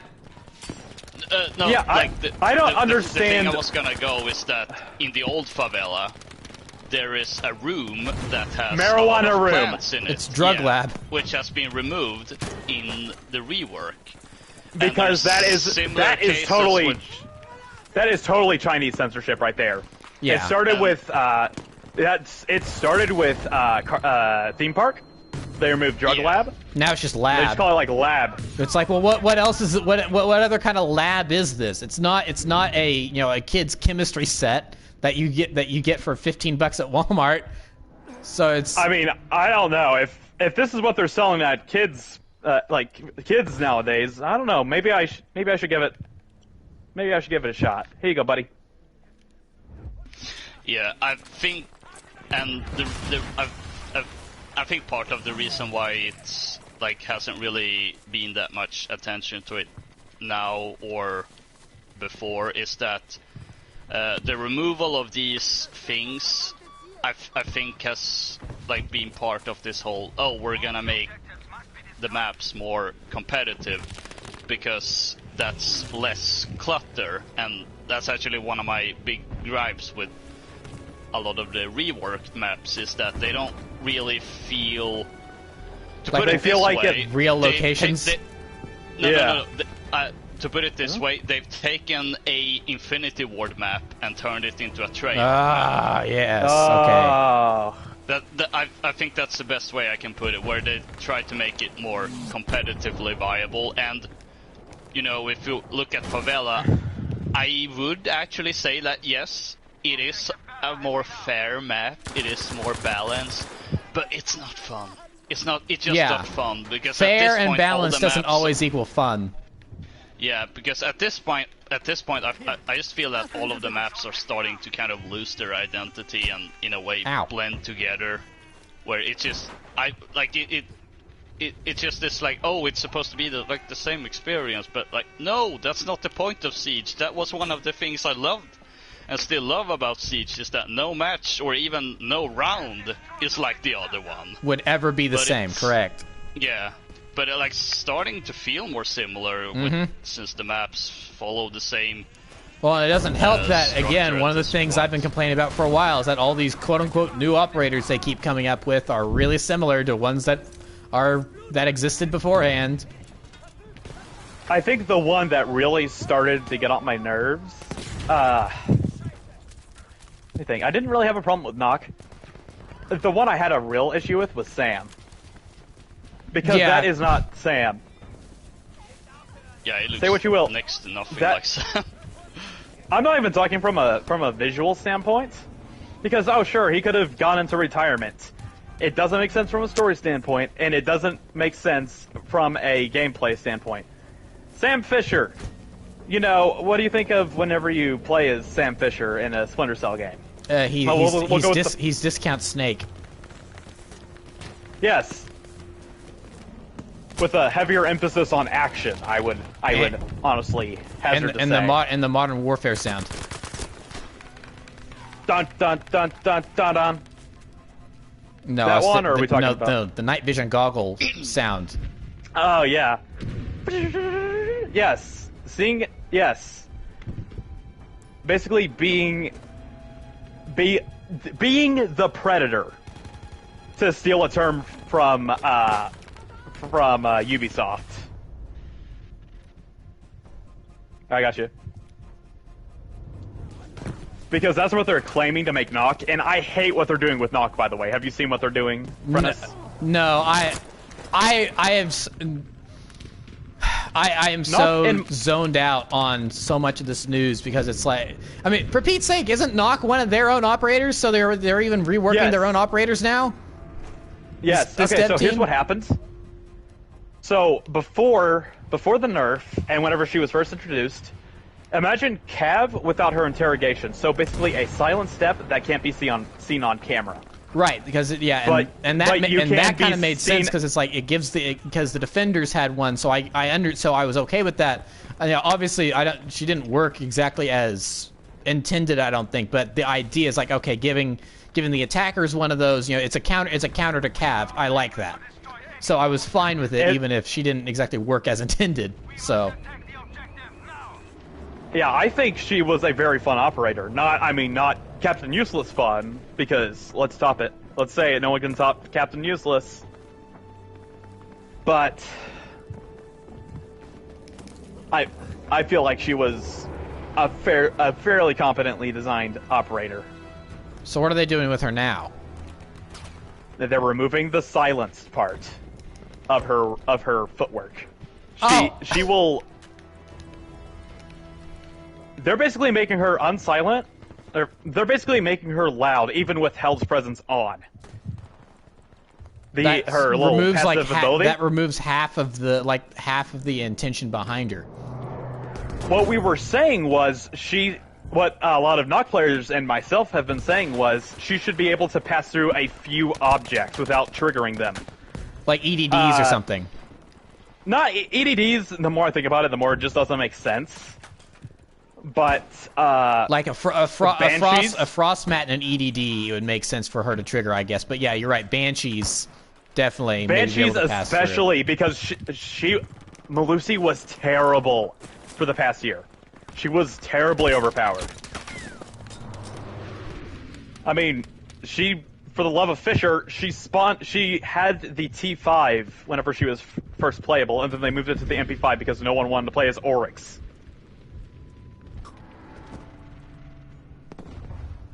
Well, and I hardly ever see anyone play as Melusi. Maybe that's just the lobbies I've been in, but but she's been nerfed to the ground. I mean, there were some people that played as her right when she first came out, but then after that, it's like she's a operator that just doesn't really get touched all that often. And what they're doing to Jaeger, I don't get it. What is wrong with Jaeger? And don't tell me his pick rate's too high. What are they doing now? Because they just limited his ADS thing. 25 round mag onto the. They haven't done anything yet, but the recent nerf was they changed his gun to a 25 plus 1 round magazine and they increased the recoil. And they did the same thing with Jackal's assault rifle too. They increased the recoil? No, they made it a 25 plus 1 magazine. Oh. Because they claimed, quote, wanted to differentiate him from Blackbeard and Buck. And get the PDW9 what do you mean differentiate? He's a totally different operator from them that's used for different things. Why do you need to differentiate? They're already totally different. I don't know. There's no love behind this game anymore. It's gone. Whatever love was in it originally is just gone. It's become robotic. Even with sorry, I want to go to Counter-Strike. Counter-Strike did not have a lot of stuff for a while there, but I was okay with the core game. CSGO, the newest Counter-Strike back in 2012, I know. They didn't add much for a while there. There was kind of a drought, but they didn't change anything stupid. They added in a revolver, which was overpowered, and people said, hey, this is overpowered. 3 days later, they nerfed it. They actually care. This team does not. So I think I'm gonna stop you there and say that I do feel that this dev team do care about this game. It's just that they are probably viewing it from a different lens than we are, and I think this is definitely in regards to the whole competitive aspect of the game and the pro scene. Right.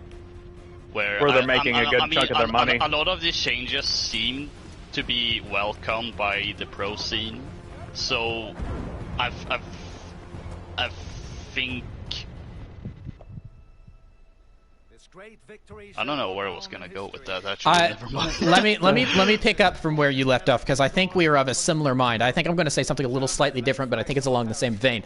I don't believe that this dev team does not care. I think they care about the game. I think it's just they want it to be something that it's not. And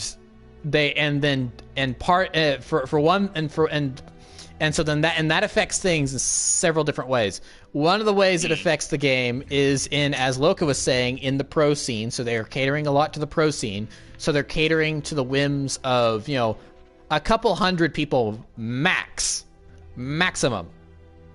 that do pro league stuff. Because each pro team has to have at least five people on it for a full squad, and then maybe 2 or 3 backups, I have to assume, and then a coach, so that's maybe overall 8 to 10 people on a team, and there are enough teams for multiple teams, and then to have a big championship. So I mean, there's maybe a couple hundred people in the pro scene max.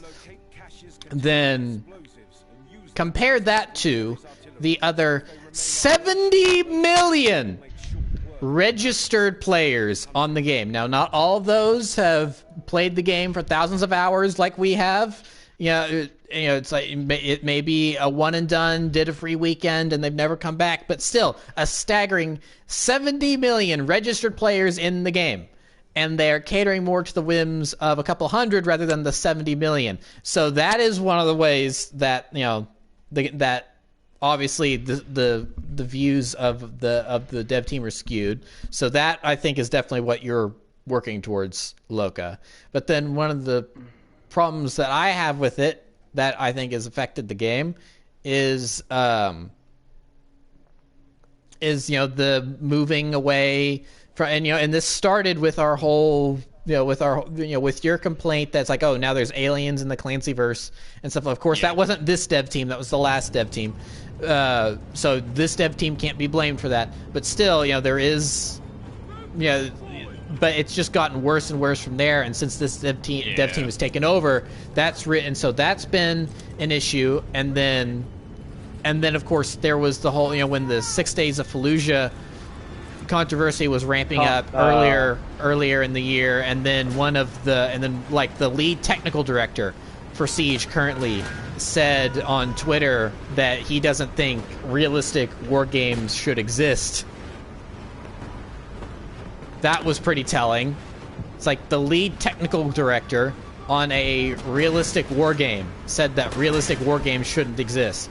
So I think that this dev team cares about the game. They just want it to be something that it's not, and they're doing everything in their power to make it something that is not. So they make these changes, and they're doing it to lessen the realism. So this is definitely a dev team that fits in with the idea of let's remove the skull symbols. And it's like now the bodies are disappearing. Their argument for that is some sort of nonsense about, and it's like for starters, I know that some people believe them. I don't believe them at all when it comes to what they're talking about with this. When it comes to with the bodies no longer staying around when on the ground. It's like, well, it was always client side and not server side. So there's discrepancies on where the bodies would fall, and it wasn't always consistent player to player. And I'm like, Okay, so what? Why is that such a big deal? I don't think it's such a big deal. I don't think it was a big deal at all. That, you know, what is that I kill Maestro, and on my screen he's lying face down, but then on Loca's screen he's laying on his back. Is that really such a huge problem? And if it is a huge problem, then make it server side. Then Is yeah, there something you can't do? Yeah, then just make it server side and just, you know, and fix it that way. But instead of fixing it server side, their solution was to remove the bodies entirely. So I think it was more we're trying to make this as unrealistic as possible, rather than this is a technical issue we're trying to address. So I know there's not everyone is going to agree with me on that. I hear Loca maybe opening his mouth, so maybe he doesn't agree with me on that there. But no, I do agree with you. It's okay. just that there are 2 points that are worth bringing up in relation to the whole client side, and also the reason why they're doing it from the beginning. And I don't agree with these reasonings, but those are the ones being used both by players and the dev team. Oh boy. So with the whole whoa side, that yes, you could make them server side, but one of the arguments I see is that it does tax the performance of the game somewhat.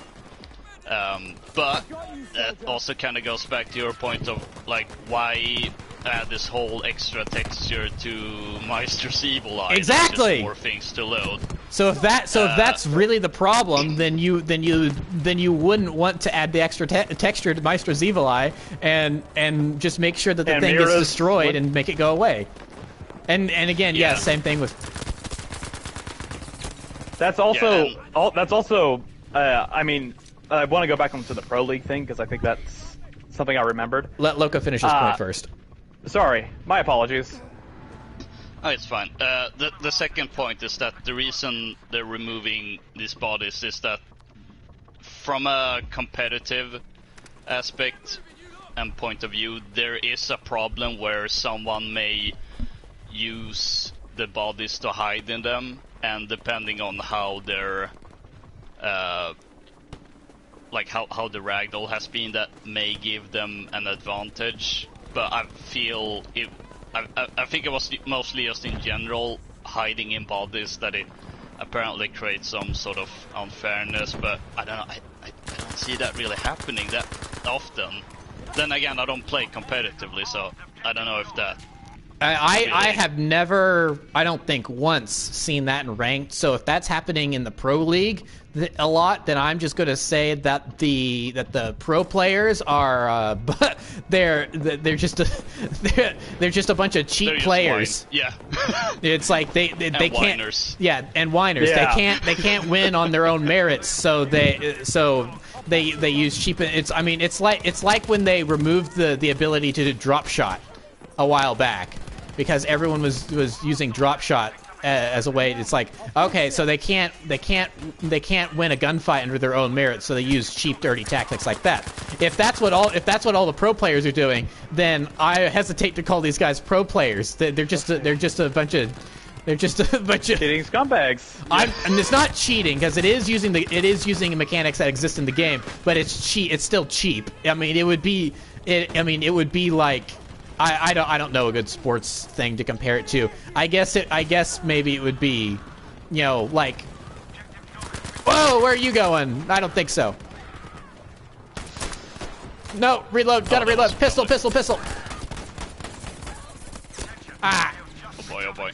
I don't know enough about sports to bring in a good sports metaphor for that, but I think you understand what I'm trying to say. Imagine if Tiger Woods used speed. I'm not sure that would hurt. I'm not sure that would help Tiger Woods any, because golf is not a fast game. Have you seen Speed Golf in the new Mario Golf? I really doubt there's much correlation between the two, except for the fact that they're both golf. Otherwise, I feel like I'm just saying. Come on, PGA. That's let's like, make do you know what that is? You know what that is? That's saying you're on an airplane, which is ironic because considering I'm on an airplane right now. Yeah. But that's like saying you're on an airplane and someone collapses because they have a heart attack. Is there a doctor here? You raise your hand. I have played Dr. Mario. I know how to operate on this patient. that is the equivalent there. I know how to play an actual round of golf because I played Mario Golf. I'm a medic man in Battlefield 5. Yeah, what are you talking about? No, I was gonna say I played Trauma Center or 2 Point Hospital or something like that. I played Surgeon Simulator back in 2014. Oh, that's even worse. Exactly. My favorite one is it escaped my mind. I know how to skateboard. I play Tony Hawk. Yeah, that works too. I know how to hunt. I play hunting games. Well, I don't know. That's actually. That is a long lost game from the early 2000s, man. Yeah, no one ever does that stuff. No, there's not. It's like those were like always in like Pizza Hut and stuff like that. There was always the hunting games. I hated those. They're so bad. Just give me Time Crisis and I'll be happy. Have you ever played Time Crisis? It is one of the best Lycon games ever. I don't think I've played it, but I think I've seen it. I mean, there is. No. Arcade stuff like that was dime a dozen. And I never really ever. It was a Lycon game that had a pedal that you could hide and cover and change your weapons through. Yeah, interesting. It is a really cool spin on the. It's honestly my favorite arcade game that isn't a fighter. It's so much fun, and I wish they'd bring it back. But I don't think anyone wants to pay for a peripheral like that anymore. Nah. So Loka finished up his point going back to the pro scene. So you had another point to make about the pro scene. Yes, Did you have something else you want to say, Loka? No, go ahead. Oh. That was just an exasperated sigh at the situation. Okay. Remember the Zofia withstand thing? Yeah. And the Ella concussion thing? Yeah. That was also Pro League only. Yep. Complaining and moaning, to put it PG. That was them and them alone. I've never seen withstand being used as a cheap trick.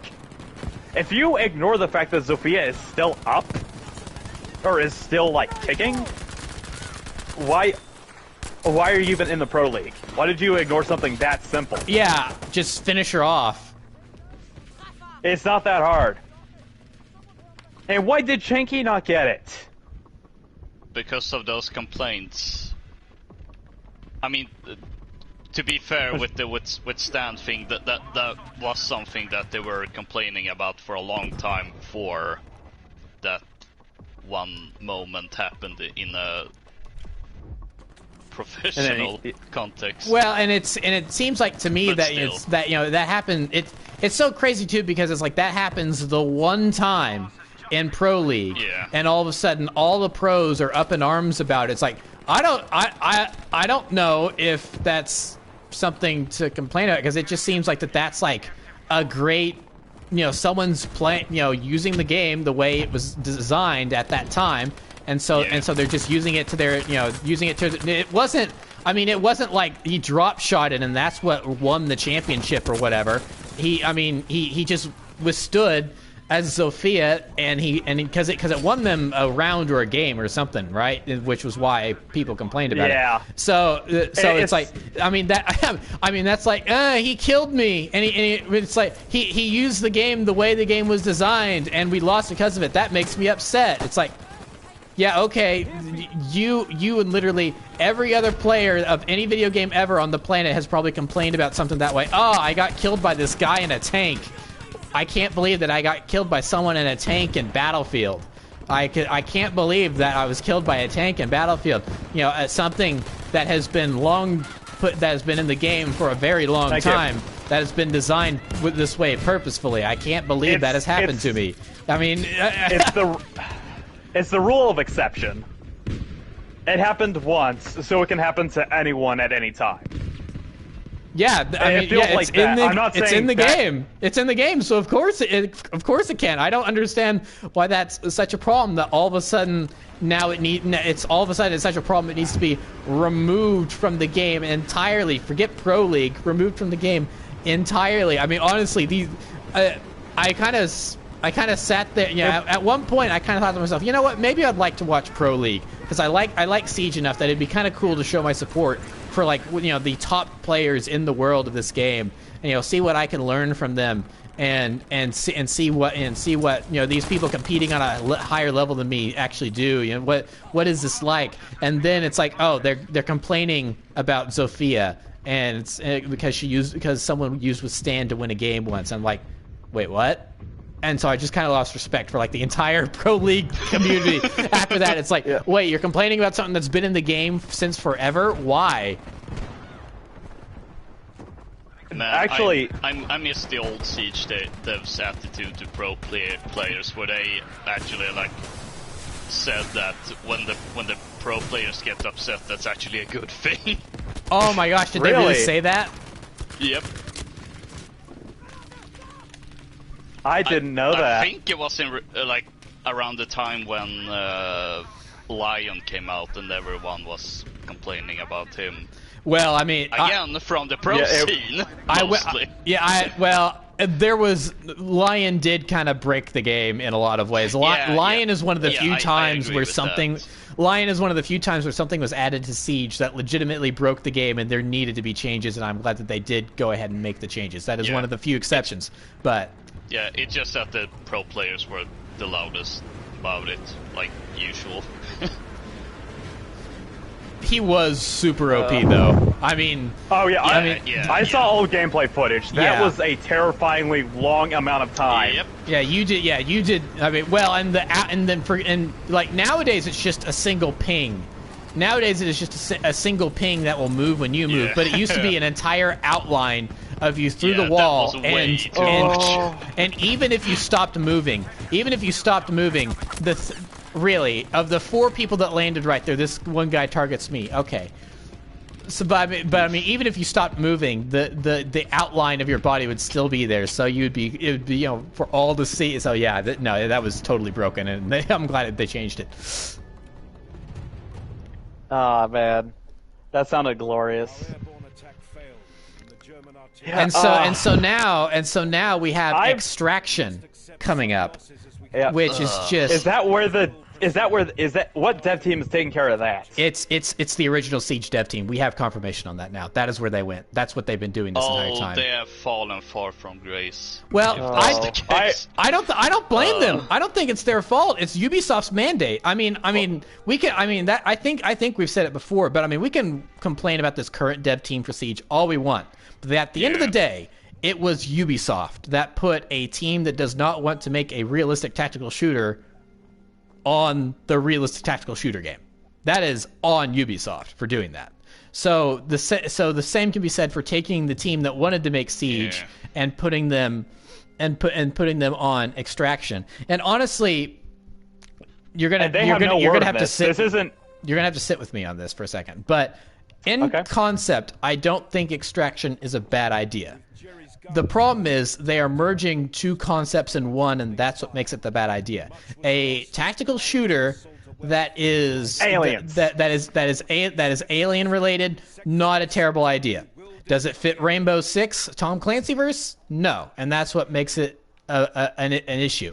Also, a Rainbow Six game that is a spin-off of Siege that focuses on story and PvE elements, where you go in with a squad of friends to then that is essentially just the attacking side of Siege, but you're going up against AI. Again, also not a bad idea, I don't think. So that I quite like too. I agree with you on that point. The only problem is because I mean we've been wanting a story in Siege for ages, because you've made all these interesting characters with the operators, and there hasn't really been much story. So for them to finally do some sort of, and I think that's where they got this idea to do this in the first place, it's because for the most part, Outbreak as a limited time event was received pretty well, but I think that I think that Ubisoft looked at why it was received well and took the wrong lessons from it. Yep. The reason it was received well is because there was some sort of semblance of actual story. So it was like, finally, there's actually some sort of narrative to this game besides the vague white masks are overrunning, you know, Bartlett and using chemicals, and that's the vague excuse for why this game exists. And there was something a little bit more beyond that. So people were accepting of Outbreak as of that, and, you know, there was some, and it wasn't just a reskin of existing maps, it was actual new maps that were created for the event. There was a lot of time and energy put into it, and overall, again, we can argue about the space aliens aspect of it all we want, but overall, it was a pretty decent event. There was good skins released for it. And it's like that Finka skin where she's got the shards coming out of her skull and everything. That's still a really cool skin, I feel like. Does it fit Siege? No, but that's a cool skin. So that was the reason that people liked Outbreak. It wasn't because of the aliens, it was because it was somewhat story-driven. But unfortunately, Ubisoft took the idea that it did well as then the idea now that, you know, this is what the Siege community wants. They want single-player storytelling with aliens. And it's like, no, that's we want not single-player storytelling without aliens. And We want something something that is true to Tom Clancy stuff. I feel like, because, you know, there's a series of Tom Clancy games that came out back in the day. That's like, I can't remember exactly what it's called. Loki, you might have to refresh in my memory on this, but it's like Ghost Soldier, something like Future Soldier, something along the lines of it. Future Soldier, Ghost Recon, Future Soldier. That's it. Yeah, exactly. Put it, you know, make a new one of those and put the aliens in that. That would work because there's already future tech. You might, I mean, it's like, you know, putting aliens in something like that wouldn't be too far removed from that. So I think that would work. But that was actually something I was gonna bring up, like, as a suggestion of, like, making this game fit better while also doing the bare minimum. Just Tom Clancy's React, because they're using the React thing anyway, so why not just make that a completely new thing? Right. And it's like, and you can still use siege operators for that, I feel like, maybe.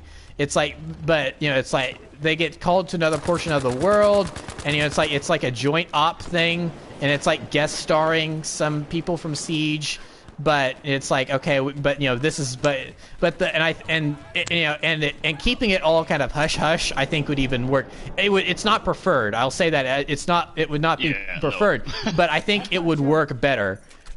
But then, you know, with this, it's like a whole alien invasion, and it's taking over part of the entire, you know, the world. It's like in the entire city of San Francisco. And okay, what's been with San Francisco getting overrun by, you know, like aliens or something recently? Because that's been happening a lot.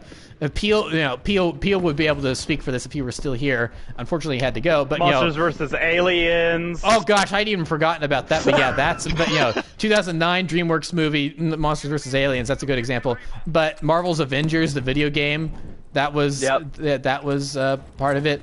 I guess if we want to get technical, Big Hero 6, because they have San Francisco, which is a cross between San Francisco and Tokyo. Okay, all right, you have no idea. Okay, so have you heard of a game called Jet Set Radio? Yes, or Jet Grind Radio? Vaguely familiar, yeah. This is an old Sega Dreamcast game. The city that the game is based in is called Tokyo To. It's Tokyo, but not really. You said San Francisco. Electric Boogaloo. Yes, that is essentially all it is, and it's hilarious. That's funny. The game is actually fantastic, but I always found the name of Tokyo To to be super dumb and funny. I think it was just a translation thing, though. I could be wrong. Oh no, I got revived into a grenade. Oh no. Oh, I'm about to revive Vigil himself. Batman? I'm here for you. So yeah, because just imagine, because also I think Extraction is a great name, as well, because if this were not as a alien zombie infested game, just think of it as a companion piece to Siege. Rainbow Six Siege, it's both sides, it's multiplayer only, competitive, blah blah blah, everything the game has been up until now. Then you get Extraction. This is the proper terrorist hunt mode that people have been wanting for ages. It's story driven. There's narrative. You could play it on your own or with friends in like 3-man squads or whatever. Where it's a little bit more old fashioned, akin to like Rainbow Six Vegas. It's still the Siege mechanics and everything. But but in terms of it being story driven and all of that, it's a little more reminiscent of Rainbow Six Vegas, stuff like that.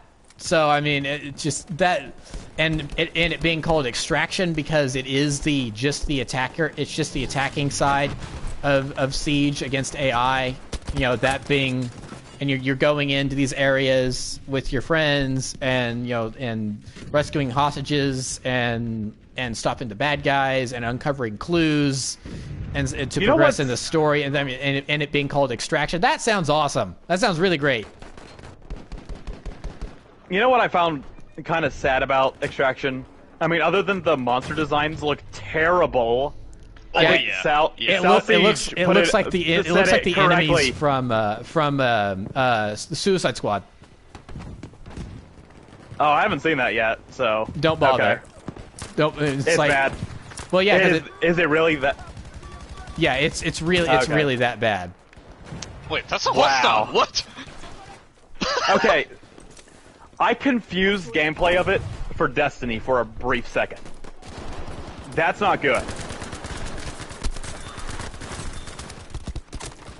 It looks like the moon from Destiny. Well, and also, I mean, I think that's something that would also fit in Destiny, where it's yeah, like, it would. Because we don't really have a good face for the darkness yet. That super vague thing. There's just some triangles out, and just some ominous Doritos out in space. Yes. Well, I'm sure we'll find out. It's just the Illuminati. Just a bunch of Bill Cipher's cousins. Yeah. Hello, my name is Jamal. It's gonna be that guy. Which I would love to see that. That every 60 seconds in Africa, a minute passes. I want him to be the voice, and I think Aliens is a bit dumb. I would have been fine with a viral outbreak, like zombies. Well, T-virus for Resident Evil. No, it's so overplayed at this point. It's like, how many zombie games? It's like I liked Death Stranding a lot, but even then, it's like, okay, more zombies, great. It's like but they can be cured, right? Is that what freakers are? I mean, that's my theory. That's my theory. Is that it's potentially they can be cured, and there's a limited number, like because that's the one thing interesting about Days Gone is that no one ever gets bitten by one of the freakers and then turns into them. They always just rip their victims apart, so they're not turning more people into freakers. So there's a finite number of freakers. So potentially, the Earth could be one day rid of freakers and humanity could reclaim the planet, which is interesting. Is it just Seattle? Like, no, it's everywhere. I haven't got. Oh, I didn't. I thought it was just like one area. Oh, it's everywhere. Oh, okay. So sorry, I need to put this in the context of Siphon Filter. It's a terrorist incident, right? That caused this, or have they explained it at all? No. It's like how coronavirus was created. It was an accidental lab outbreak. Interesting. By the same guys who you see, like the whatever that like. The guy from the helicopter. Is. Yeah. Mm-hmm. Yeah, it's them. Yeah. Yeah. And the dead wife. It was her lab too. Oh not her! Poor Deacon. So it originated. Bruh. So it originated from Seattle area, yes, but it did spread worldwide. Okay. I honestly, you know that stupid that meme that went around for a while when Last of Us 2, like, name a character that suffered more than Ellie. Oh gosh. Oh yeah. wait. I don't know. Maybe Deacon might have taken the cake for me just there. Deacon John. But hey, who knows? Maybe Obi-Wan suffered more though. Gosh, yeah, Obi-Wan's life is just full. Obi-Wan, yeah. I used to think it was a comedy, or I used to think my life was a tragedy. Now I realize it's a comedy. Joker 2019. Yeah. Family-friendly picture of the year. We live in a society. And I swear that's just a Seinfeld quote taken out of context. Because it's mentioned in one of the earlier episodes of Seinfeld, and I guess someone just threw that over the Joker, the stock Joker 2019 stuff. I don't know. Or was it mentioned in the trailer? It was in the trailer. Okay. But then the actual quote changed a little bit for the actual release of the movie. Well, was it in the movie? I can't remember. I've only seen it the one time. But I just remember going, oh, that's not exactly how it went in the trailer. It's never funny. How it goes in the trailer. It's funny that we talked about that, and the rando on our team is named Joker. Ooh. Well, hey, who knows? Maybe he could be Joker from Persona 5. Yeah, no one cares about that Joker. Oh, that's cruel. Ooh. I mean, I don't, just because he's me, and the anime really hasn't done a great job of fleshing him out into a character. Wow! I can't believe I hit that shot. Shit. Greetings, Ukraine's dude.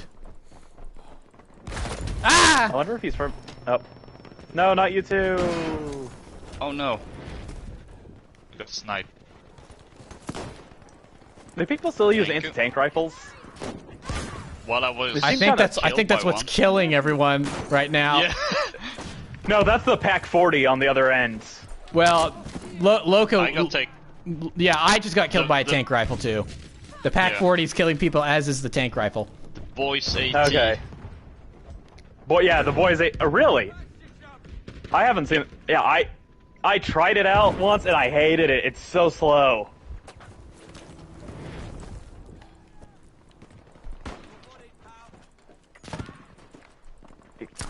Okay, where's that Pac-40? We have now taken objective Baker. No clue.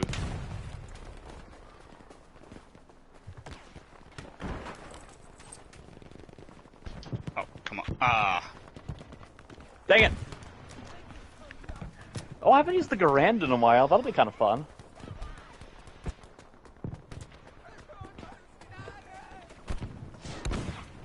Oh, okay, so... Got him.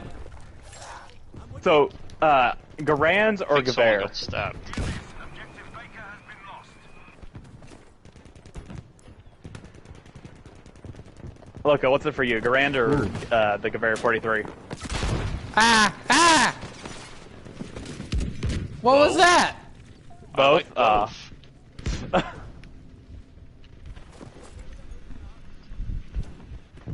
Oh, come on, you have to pick a side. I mean, what did you expect from Swede?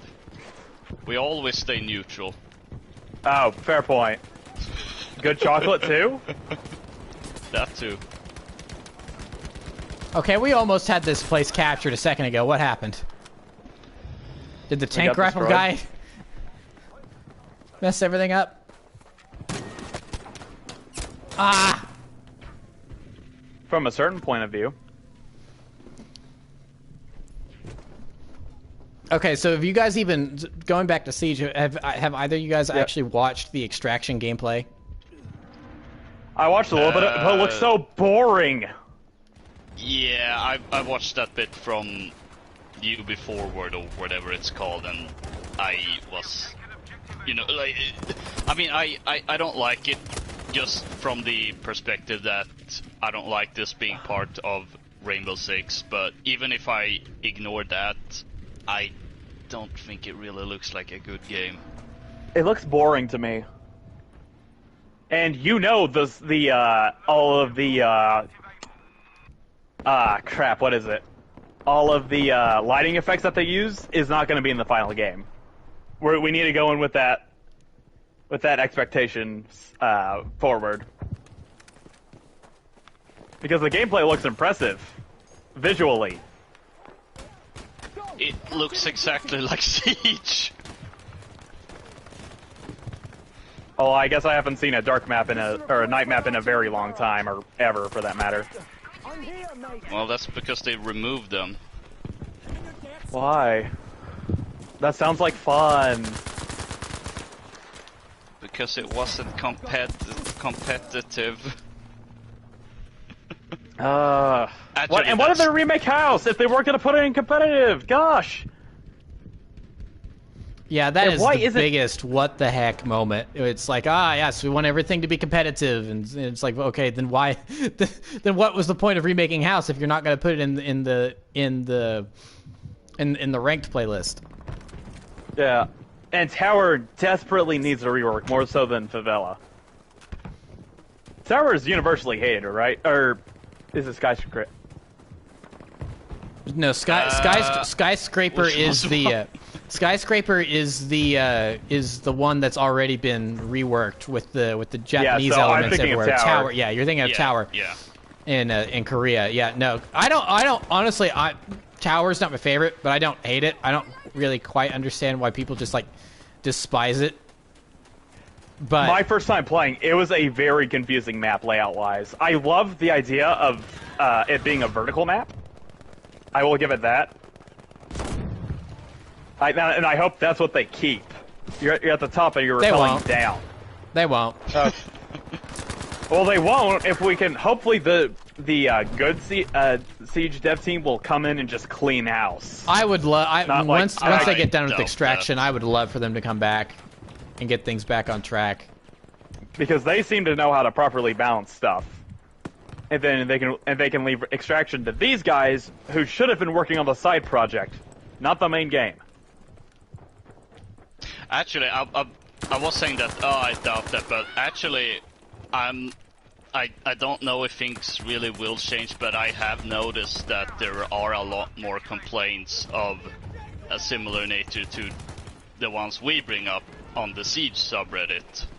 Especially I've seen that this quite a season. bit. So I don't know. Maybe we might have reached the point where more people are gonna be more vocal about this.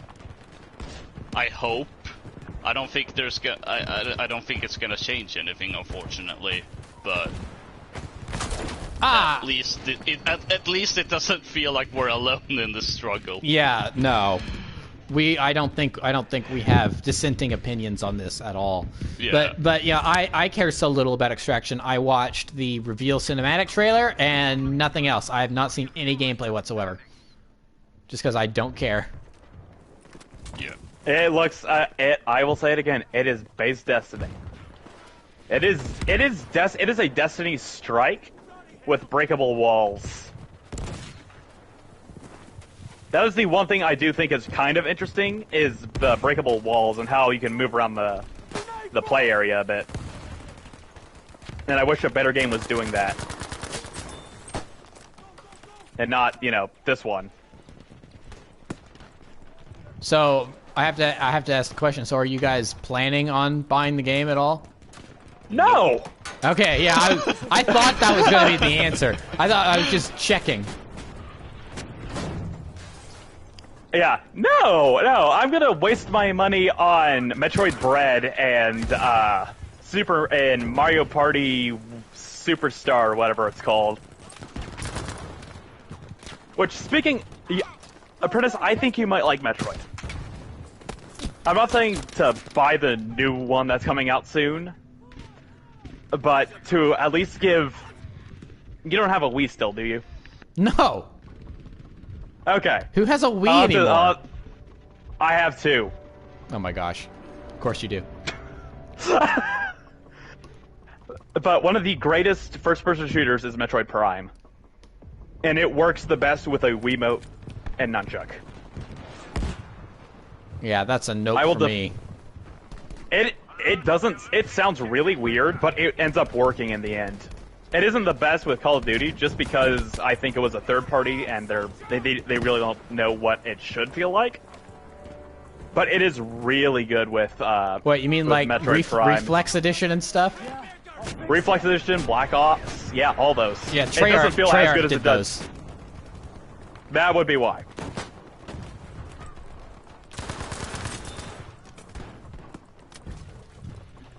Probably the outcasts of the Treyarch studio did those ports, which is unfortunate.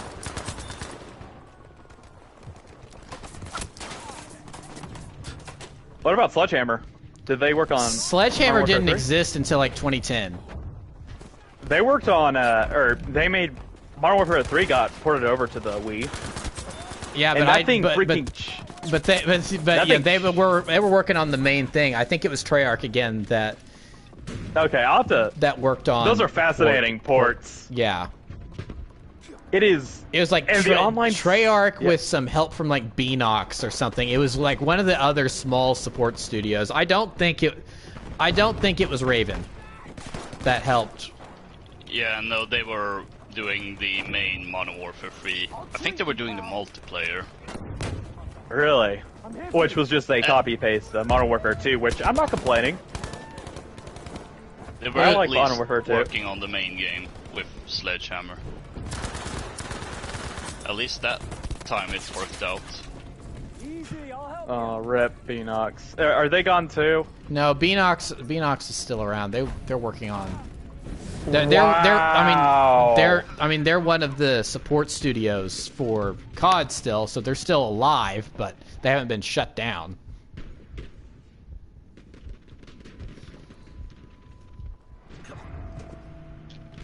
Ooh. On me. Two people, where? 2 guys. Oh, that's friendly. I gotcha. Gotcha, lad. Thank you. Welcome.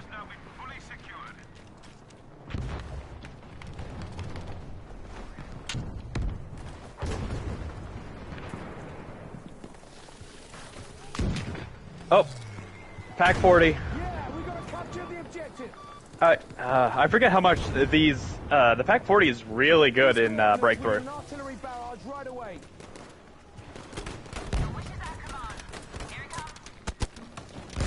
Ah!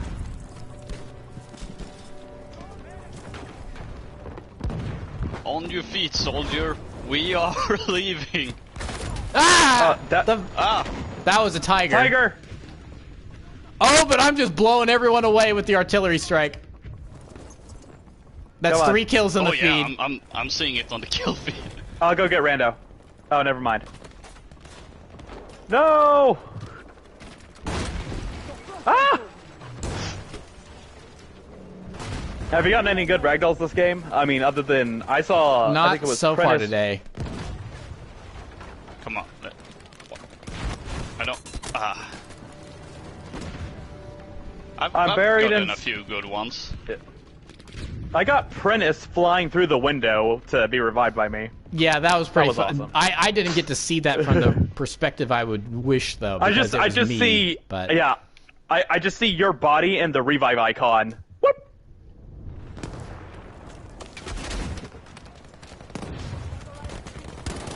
Ah! Blimey. So I'm Scottish or whatever. I'll try not to do this accent the whole time. Oh, shoot. Oh, yeah! Tony Hawk's Pro Skater 1 and 2 HD's coming to Switch. That'll be a nice port.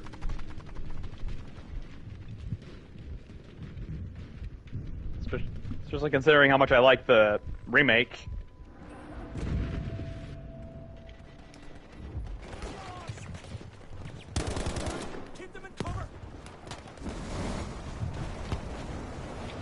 Oh, we got a Sherman or something.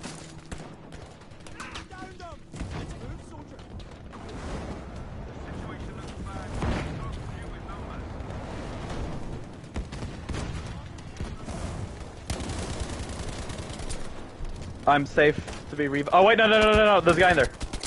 Here, sorry.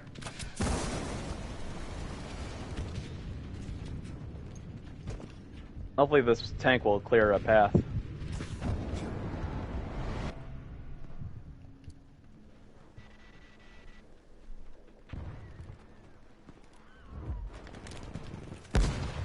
Oh, there's a ragdoll.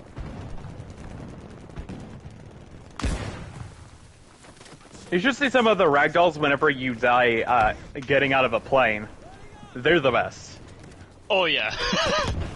Because it takes whatever it basically takes whatever velocity you have going down, and the physics engine just kind of like cracks itself, and it's amazing. It is the best thing I've ever seen.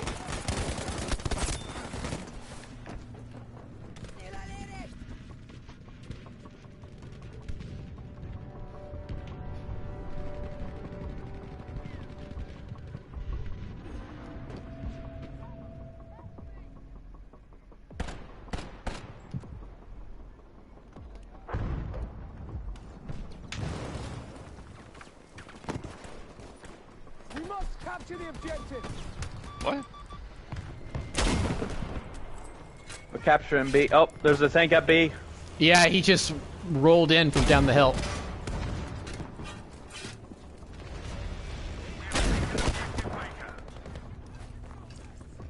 Heads up, grenade out. That pack 40 at B is cleared.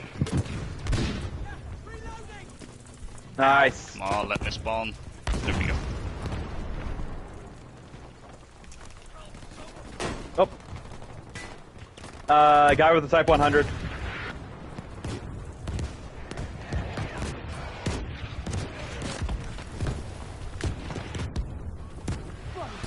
Oh, okay. Ah! Storm Tiger, Storm Tiger. But I did just call in a artillery strike, so Okay. hopefully that means that it'll get hit with that. Yeah, There's a guy coming on your position, Prentice. I'm getting vehicle hit points.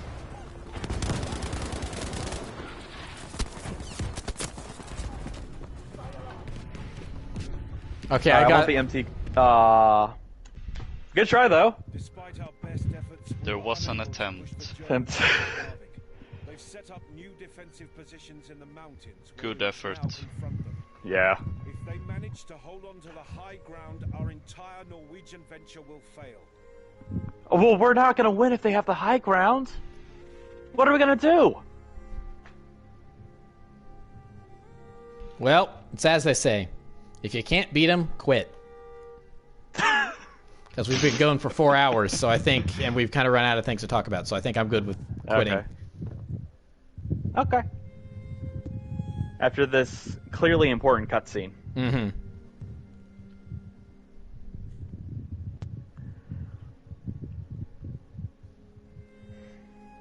Oh, it's perfect. I can get out my meatballs for my dinner tonight.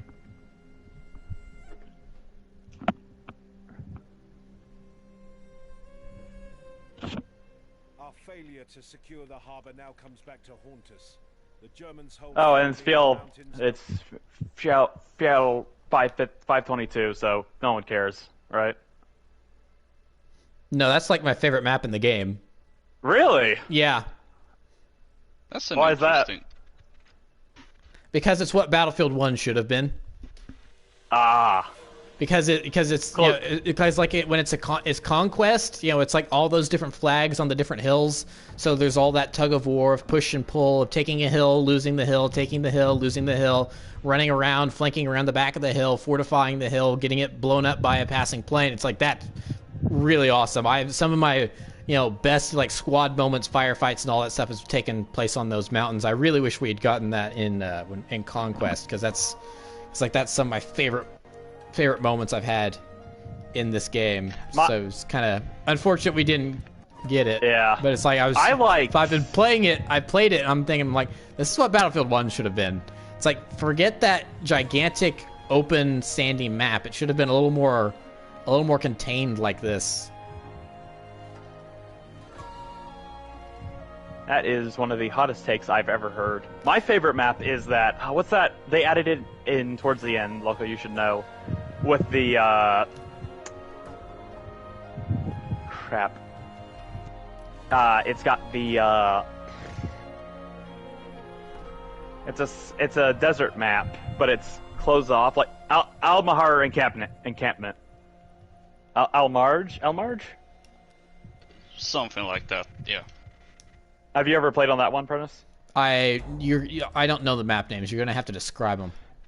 It's this very small close quarters map the only vehicles are transport vehicles, and there are 4 to 5 objectives. It changes every now and then. I don't know why it changes, but it's got the Germans and the U.S. of A. I'll find a picture of the map. Hang on. Yeah, because you're describing like half the maps in this game right now. So it's like what's the terrain? What's the flat, and it's in a town. That's again not what it's like. Is it green? Is it sandy? Is it cold? Is it ice? It's like what's it look like visually? Okay.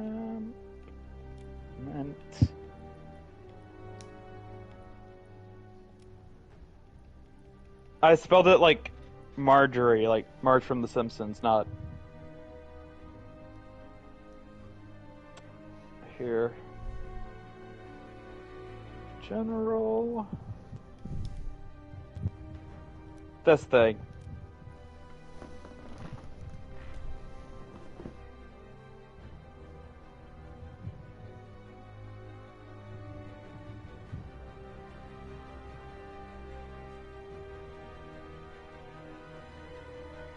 I've never seen this map before in my life. Really? It's in the smaller conquest with like Metro. Yeah, I don't think I've ever played that playlist. Oh, Tactical's got the best maps. Well, which playlist is it?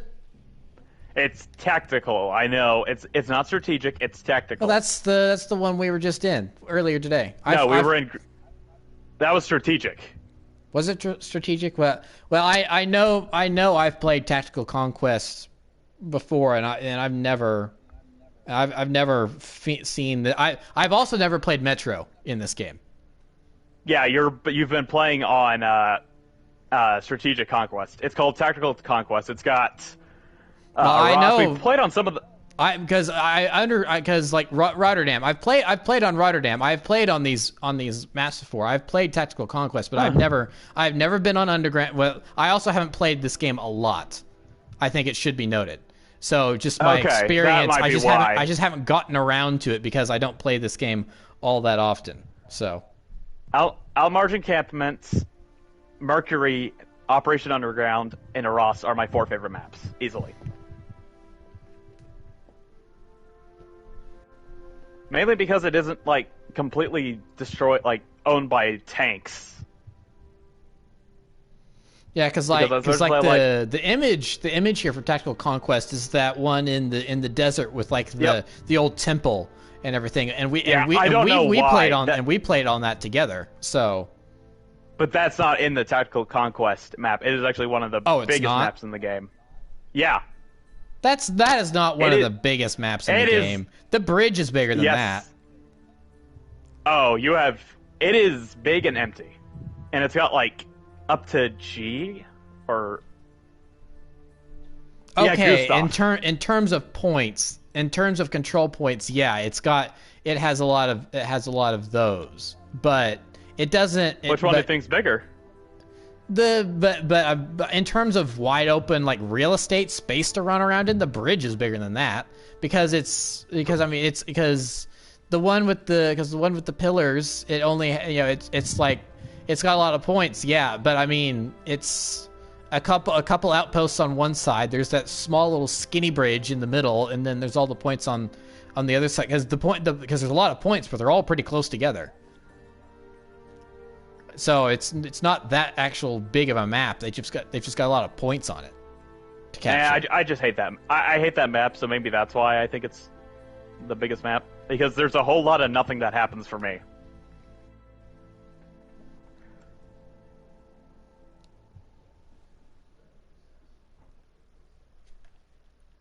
Let's see here. I want to pull up. Here we go. Okay, here we go. Because I've just found the map list. I want to see this map list, see which ones I've played and not played. Aerodome, I think I played like one time. Okay, yeah, here's this Al-Marj encampment. Never played that. Al Sudan, I have played that. We just played. See, like because the one we were doing on Grand Operations a little while ago. That was Narvik. No, not Aras? not the one we were just on, but yeah, Aras. I had never been there before. That's a fun map. Devastation. I've been on Devastation once or twice. VL 652, probably my favorite map in the game. Yeah, I've been there. Hamada. That's the one with the pillars. Speaking of Big Hero 6. Yeah, that. Oh, I hate that. That is such a bad map. Iojima, have you played on that one with us, right? Yes. Yeah. That's a good one. Lofoten Islands. This was back when it was whenever they were gonna have like an E League of some kind, or that was their. Well, what was it, Loka? There was some sort of like professional league aspiration this game had. Some sort of smaller scale mode that was Team meant for deathmatch the pro or- scene. That didn't happen. Yeah, it's Where only did that- available yeah, well- in team deathmatch and domination. Okay, so I was about to say I haven't seen that map before, but that makes sense. Don't bother. It's not even that good. Marita is definitely a better version of that other hilly map from Battlefield 1. Oh, the Italian one. Yep. Yeah, this one's better for engagements. I do really like the gigantic cannons on that map in Battlefield 1, but this one's just a better map overall. Mercury, I've been to Mercury like once or twice because it's in the Pacific stuff. Narvik, of course, we were just there. Operation Underground, never been there, but I mean, I've been there in Battlefield 3 and 4 dozens of times, so I'm pretty sure I know It's got some surprises. I know there's some changes and some differences, but I feel like still. Pacific Storm, been there, because Pacific Storm is just Scarif. Panzer Pacific Storm is just... Province, we were just there earlier today. Rotterdam, Province, Solomon Islands, yeah. Twisted Steel, yeah, because that's the big bridge, and Wake Island, yeah. So yeah, there's still like 2 or 3 maps I've not been in this game, just because I don't play it a lot. Province is super fun because you have like all of your tank combats off on one side of the map and all the infantry stuff's on the other side. It's a really interesting divide. And Operation Underground is amazing. Yeah, there are only 20 maps. A lot of them are big though, so yeah, that does help. Yeah, it's going to be interesting to see how many maps that 2042 launches with. 7, I think, is what they said. That's not bad. That's not terrible. And these are massive maps, so I'm I'm not going to be on the same part of the map every single time. Like on that one map in Antarctica, I might be with the Penguins on one map, in one round. While the next time I'll be like jumping off with thumbs up guy. Well, especially with the player size, I mean, I wouldn't be surprised if more than one of these maps end up being like Verdansk size, where they're essentially battle royale maps. I don't know, that might be too big. But I mean, with 120 players. I mean, because Warzone is 150 players, and sure, it's every man for himself in squads or whatever. But I mean, still with the control points and everything. I mean, I think we'll have to see. I'm sure they've got the balancing issues to work out and everything. So I'm going to be very eager to see when that open beta, inevitably launch. Because I don't think they've announced one yet, but Battlefield always has an open beta, so I will be interested. I think to see. they have, because if you pre-order, you get That's it right. Like a That's right. few days. Yeah, they always do that nonsense. Yeah. So yeah. Yep. So yeah, I think we will go ahead and stop for now. We talked about a lot of stuff. I think we had some really good discussion about Battlefield. I was glad that Peel was able to join us for the first 3 hours or something like that. And he strategically noped out right when we got to Siege, which was probably smart because it's like it's not worth getting mad about. It's sometimes it's like, what are you doing? So hopefully someday soon there will be brighter skies for that game. But for right now, I think Battlefield is starting to look pretty promising. And after after they've had some screw ups this gen, I'm happy to see that maybe they're getting back on track. So yeah, that'll be it for this installment of our game nights. So I am Prentice 1215, once again been joined by Loca-Cola. Bye. I couldn't think of anything more creative to say. Daxter Corp. Bye, but more creative. Technically, I suppose that was a little bit more creative. And we were also joined by Pielakar earlier, who unfortunately had to leave because it was starting to rain, so his internet was stopping. It was not working. I love Marvel Avengers so much. It's such a great game and doesn't totally suck at all. That was actually a decent impression. So yeah, that's it for. So that's it for now. We'll see you later. Goodbye.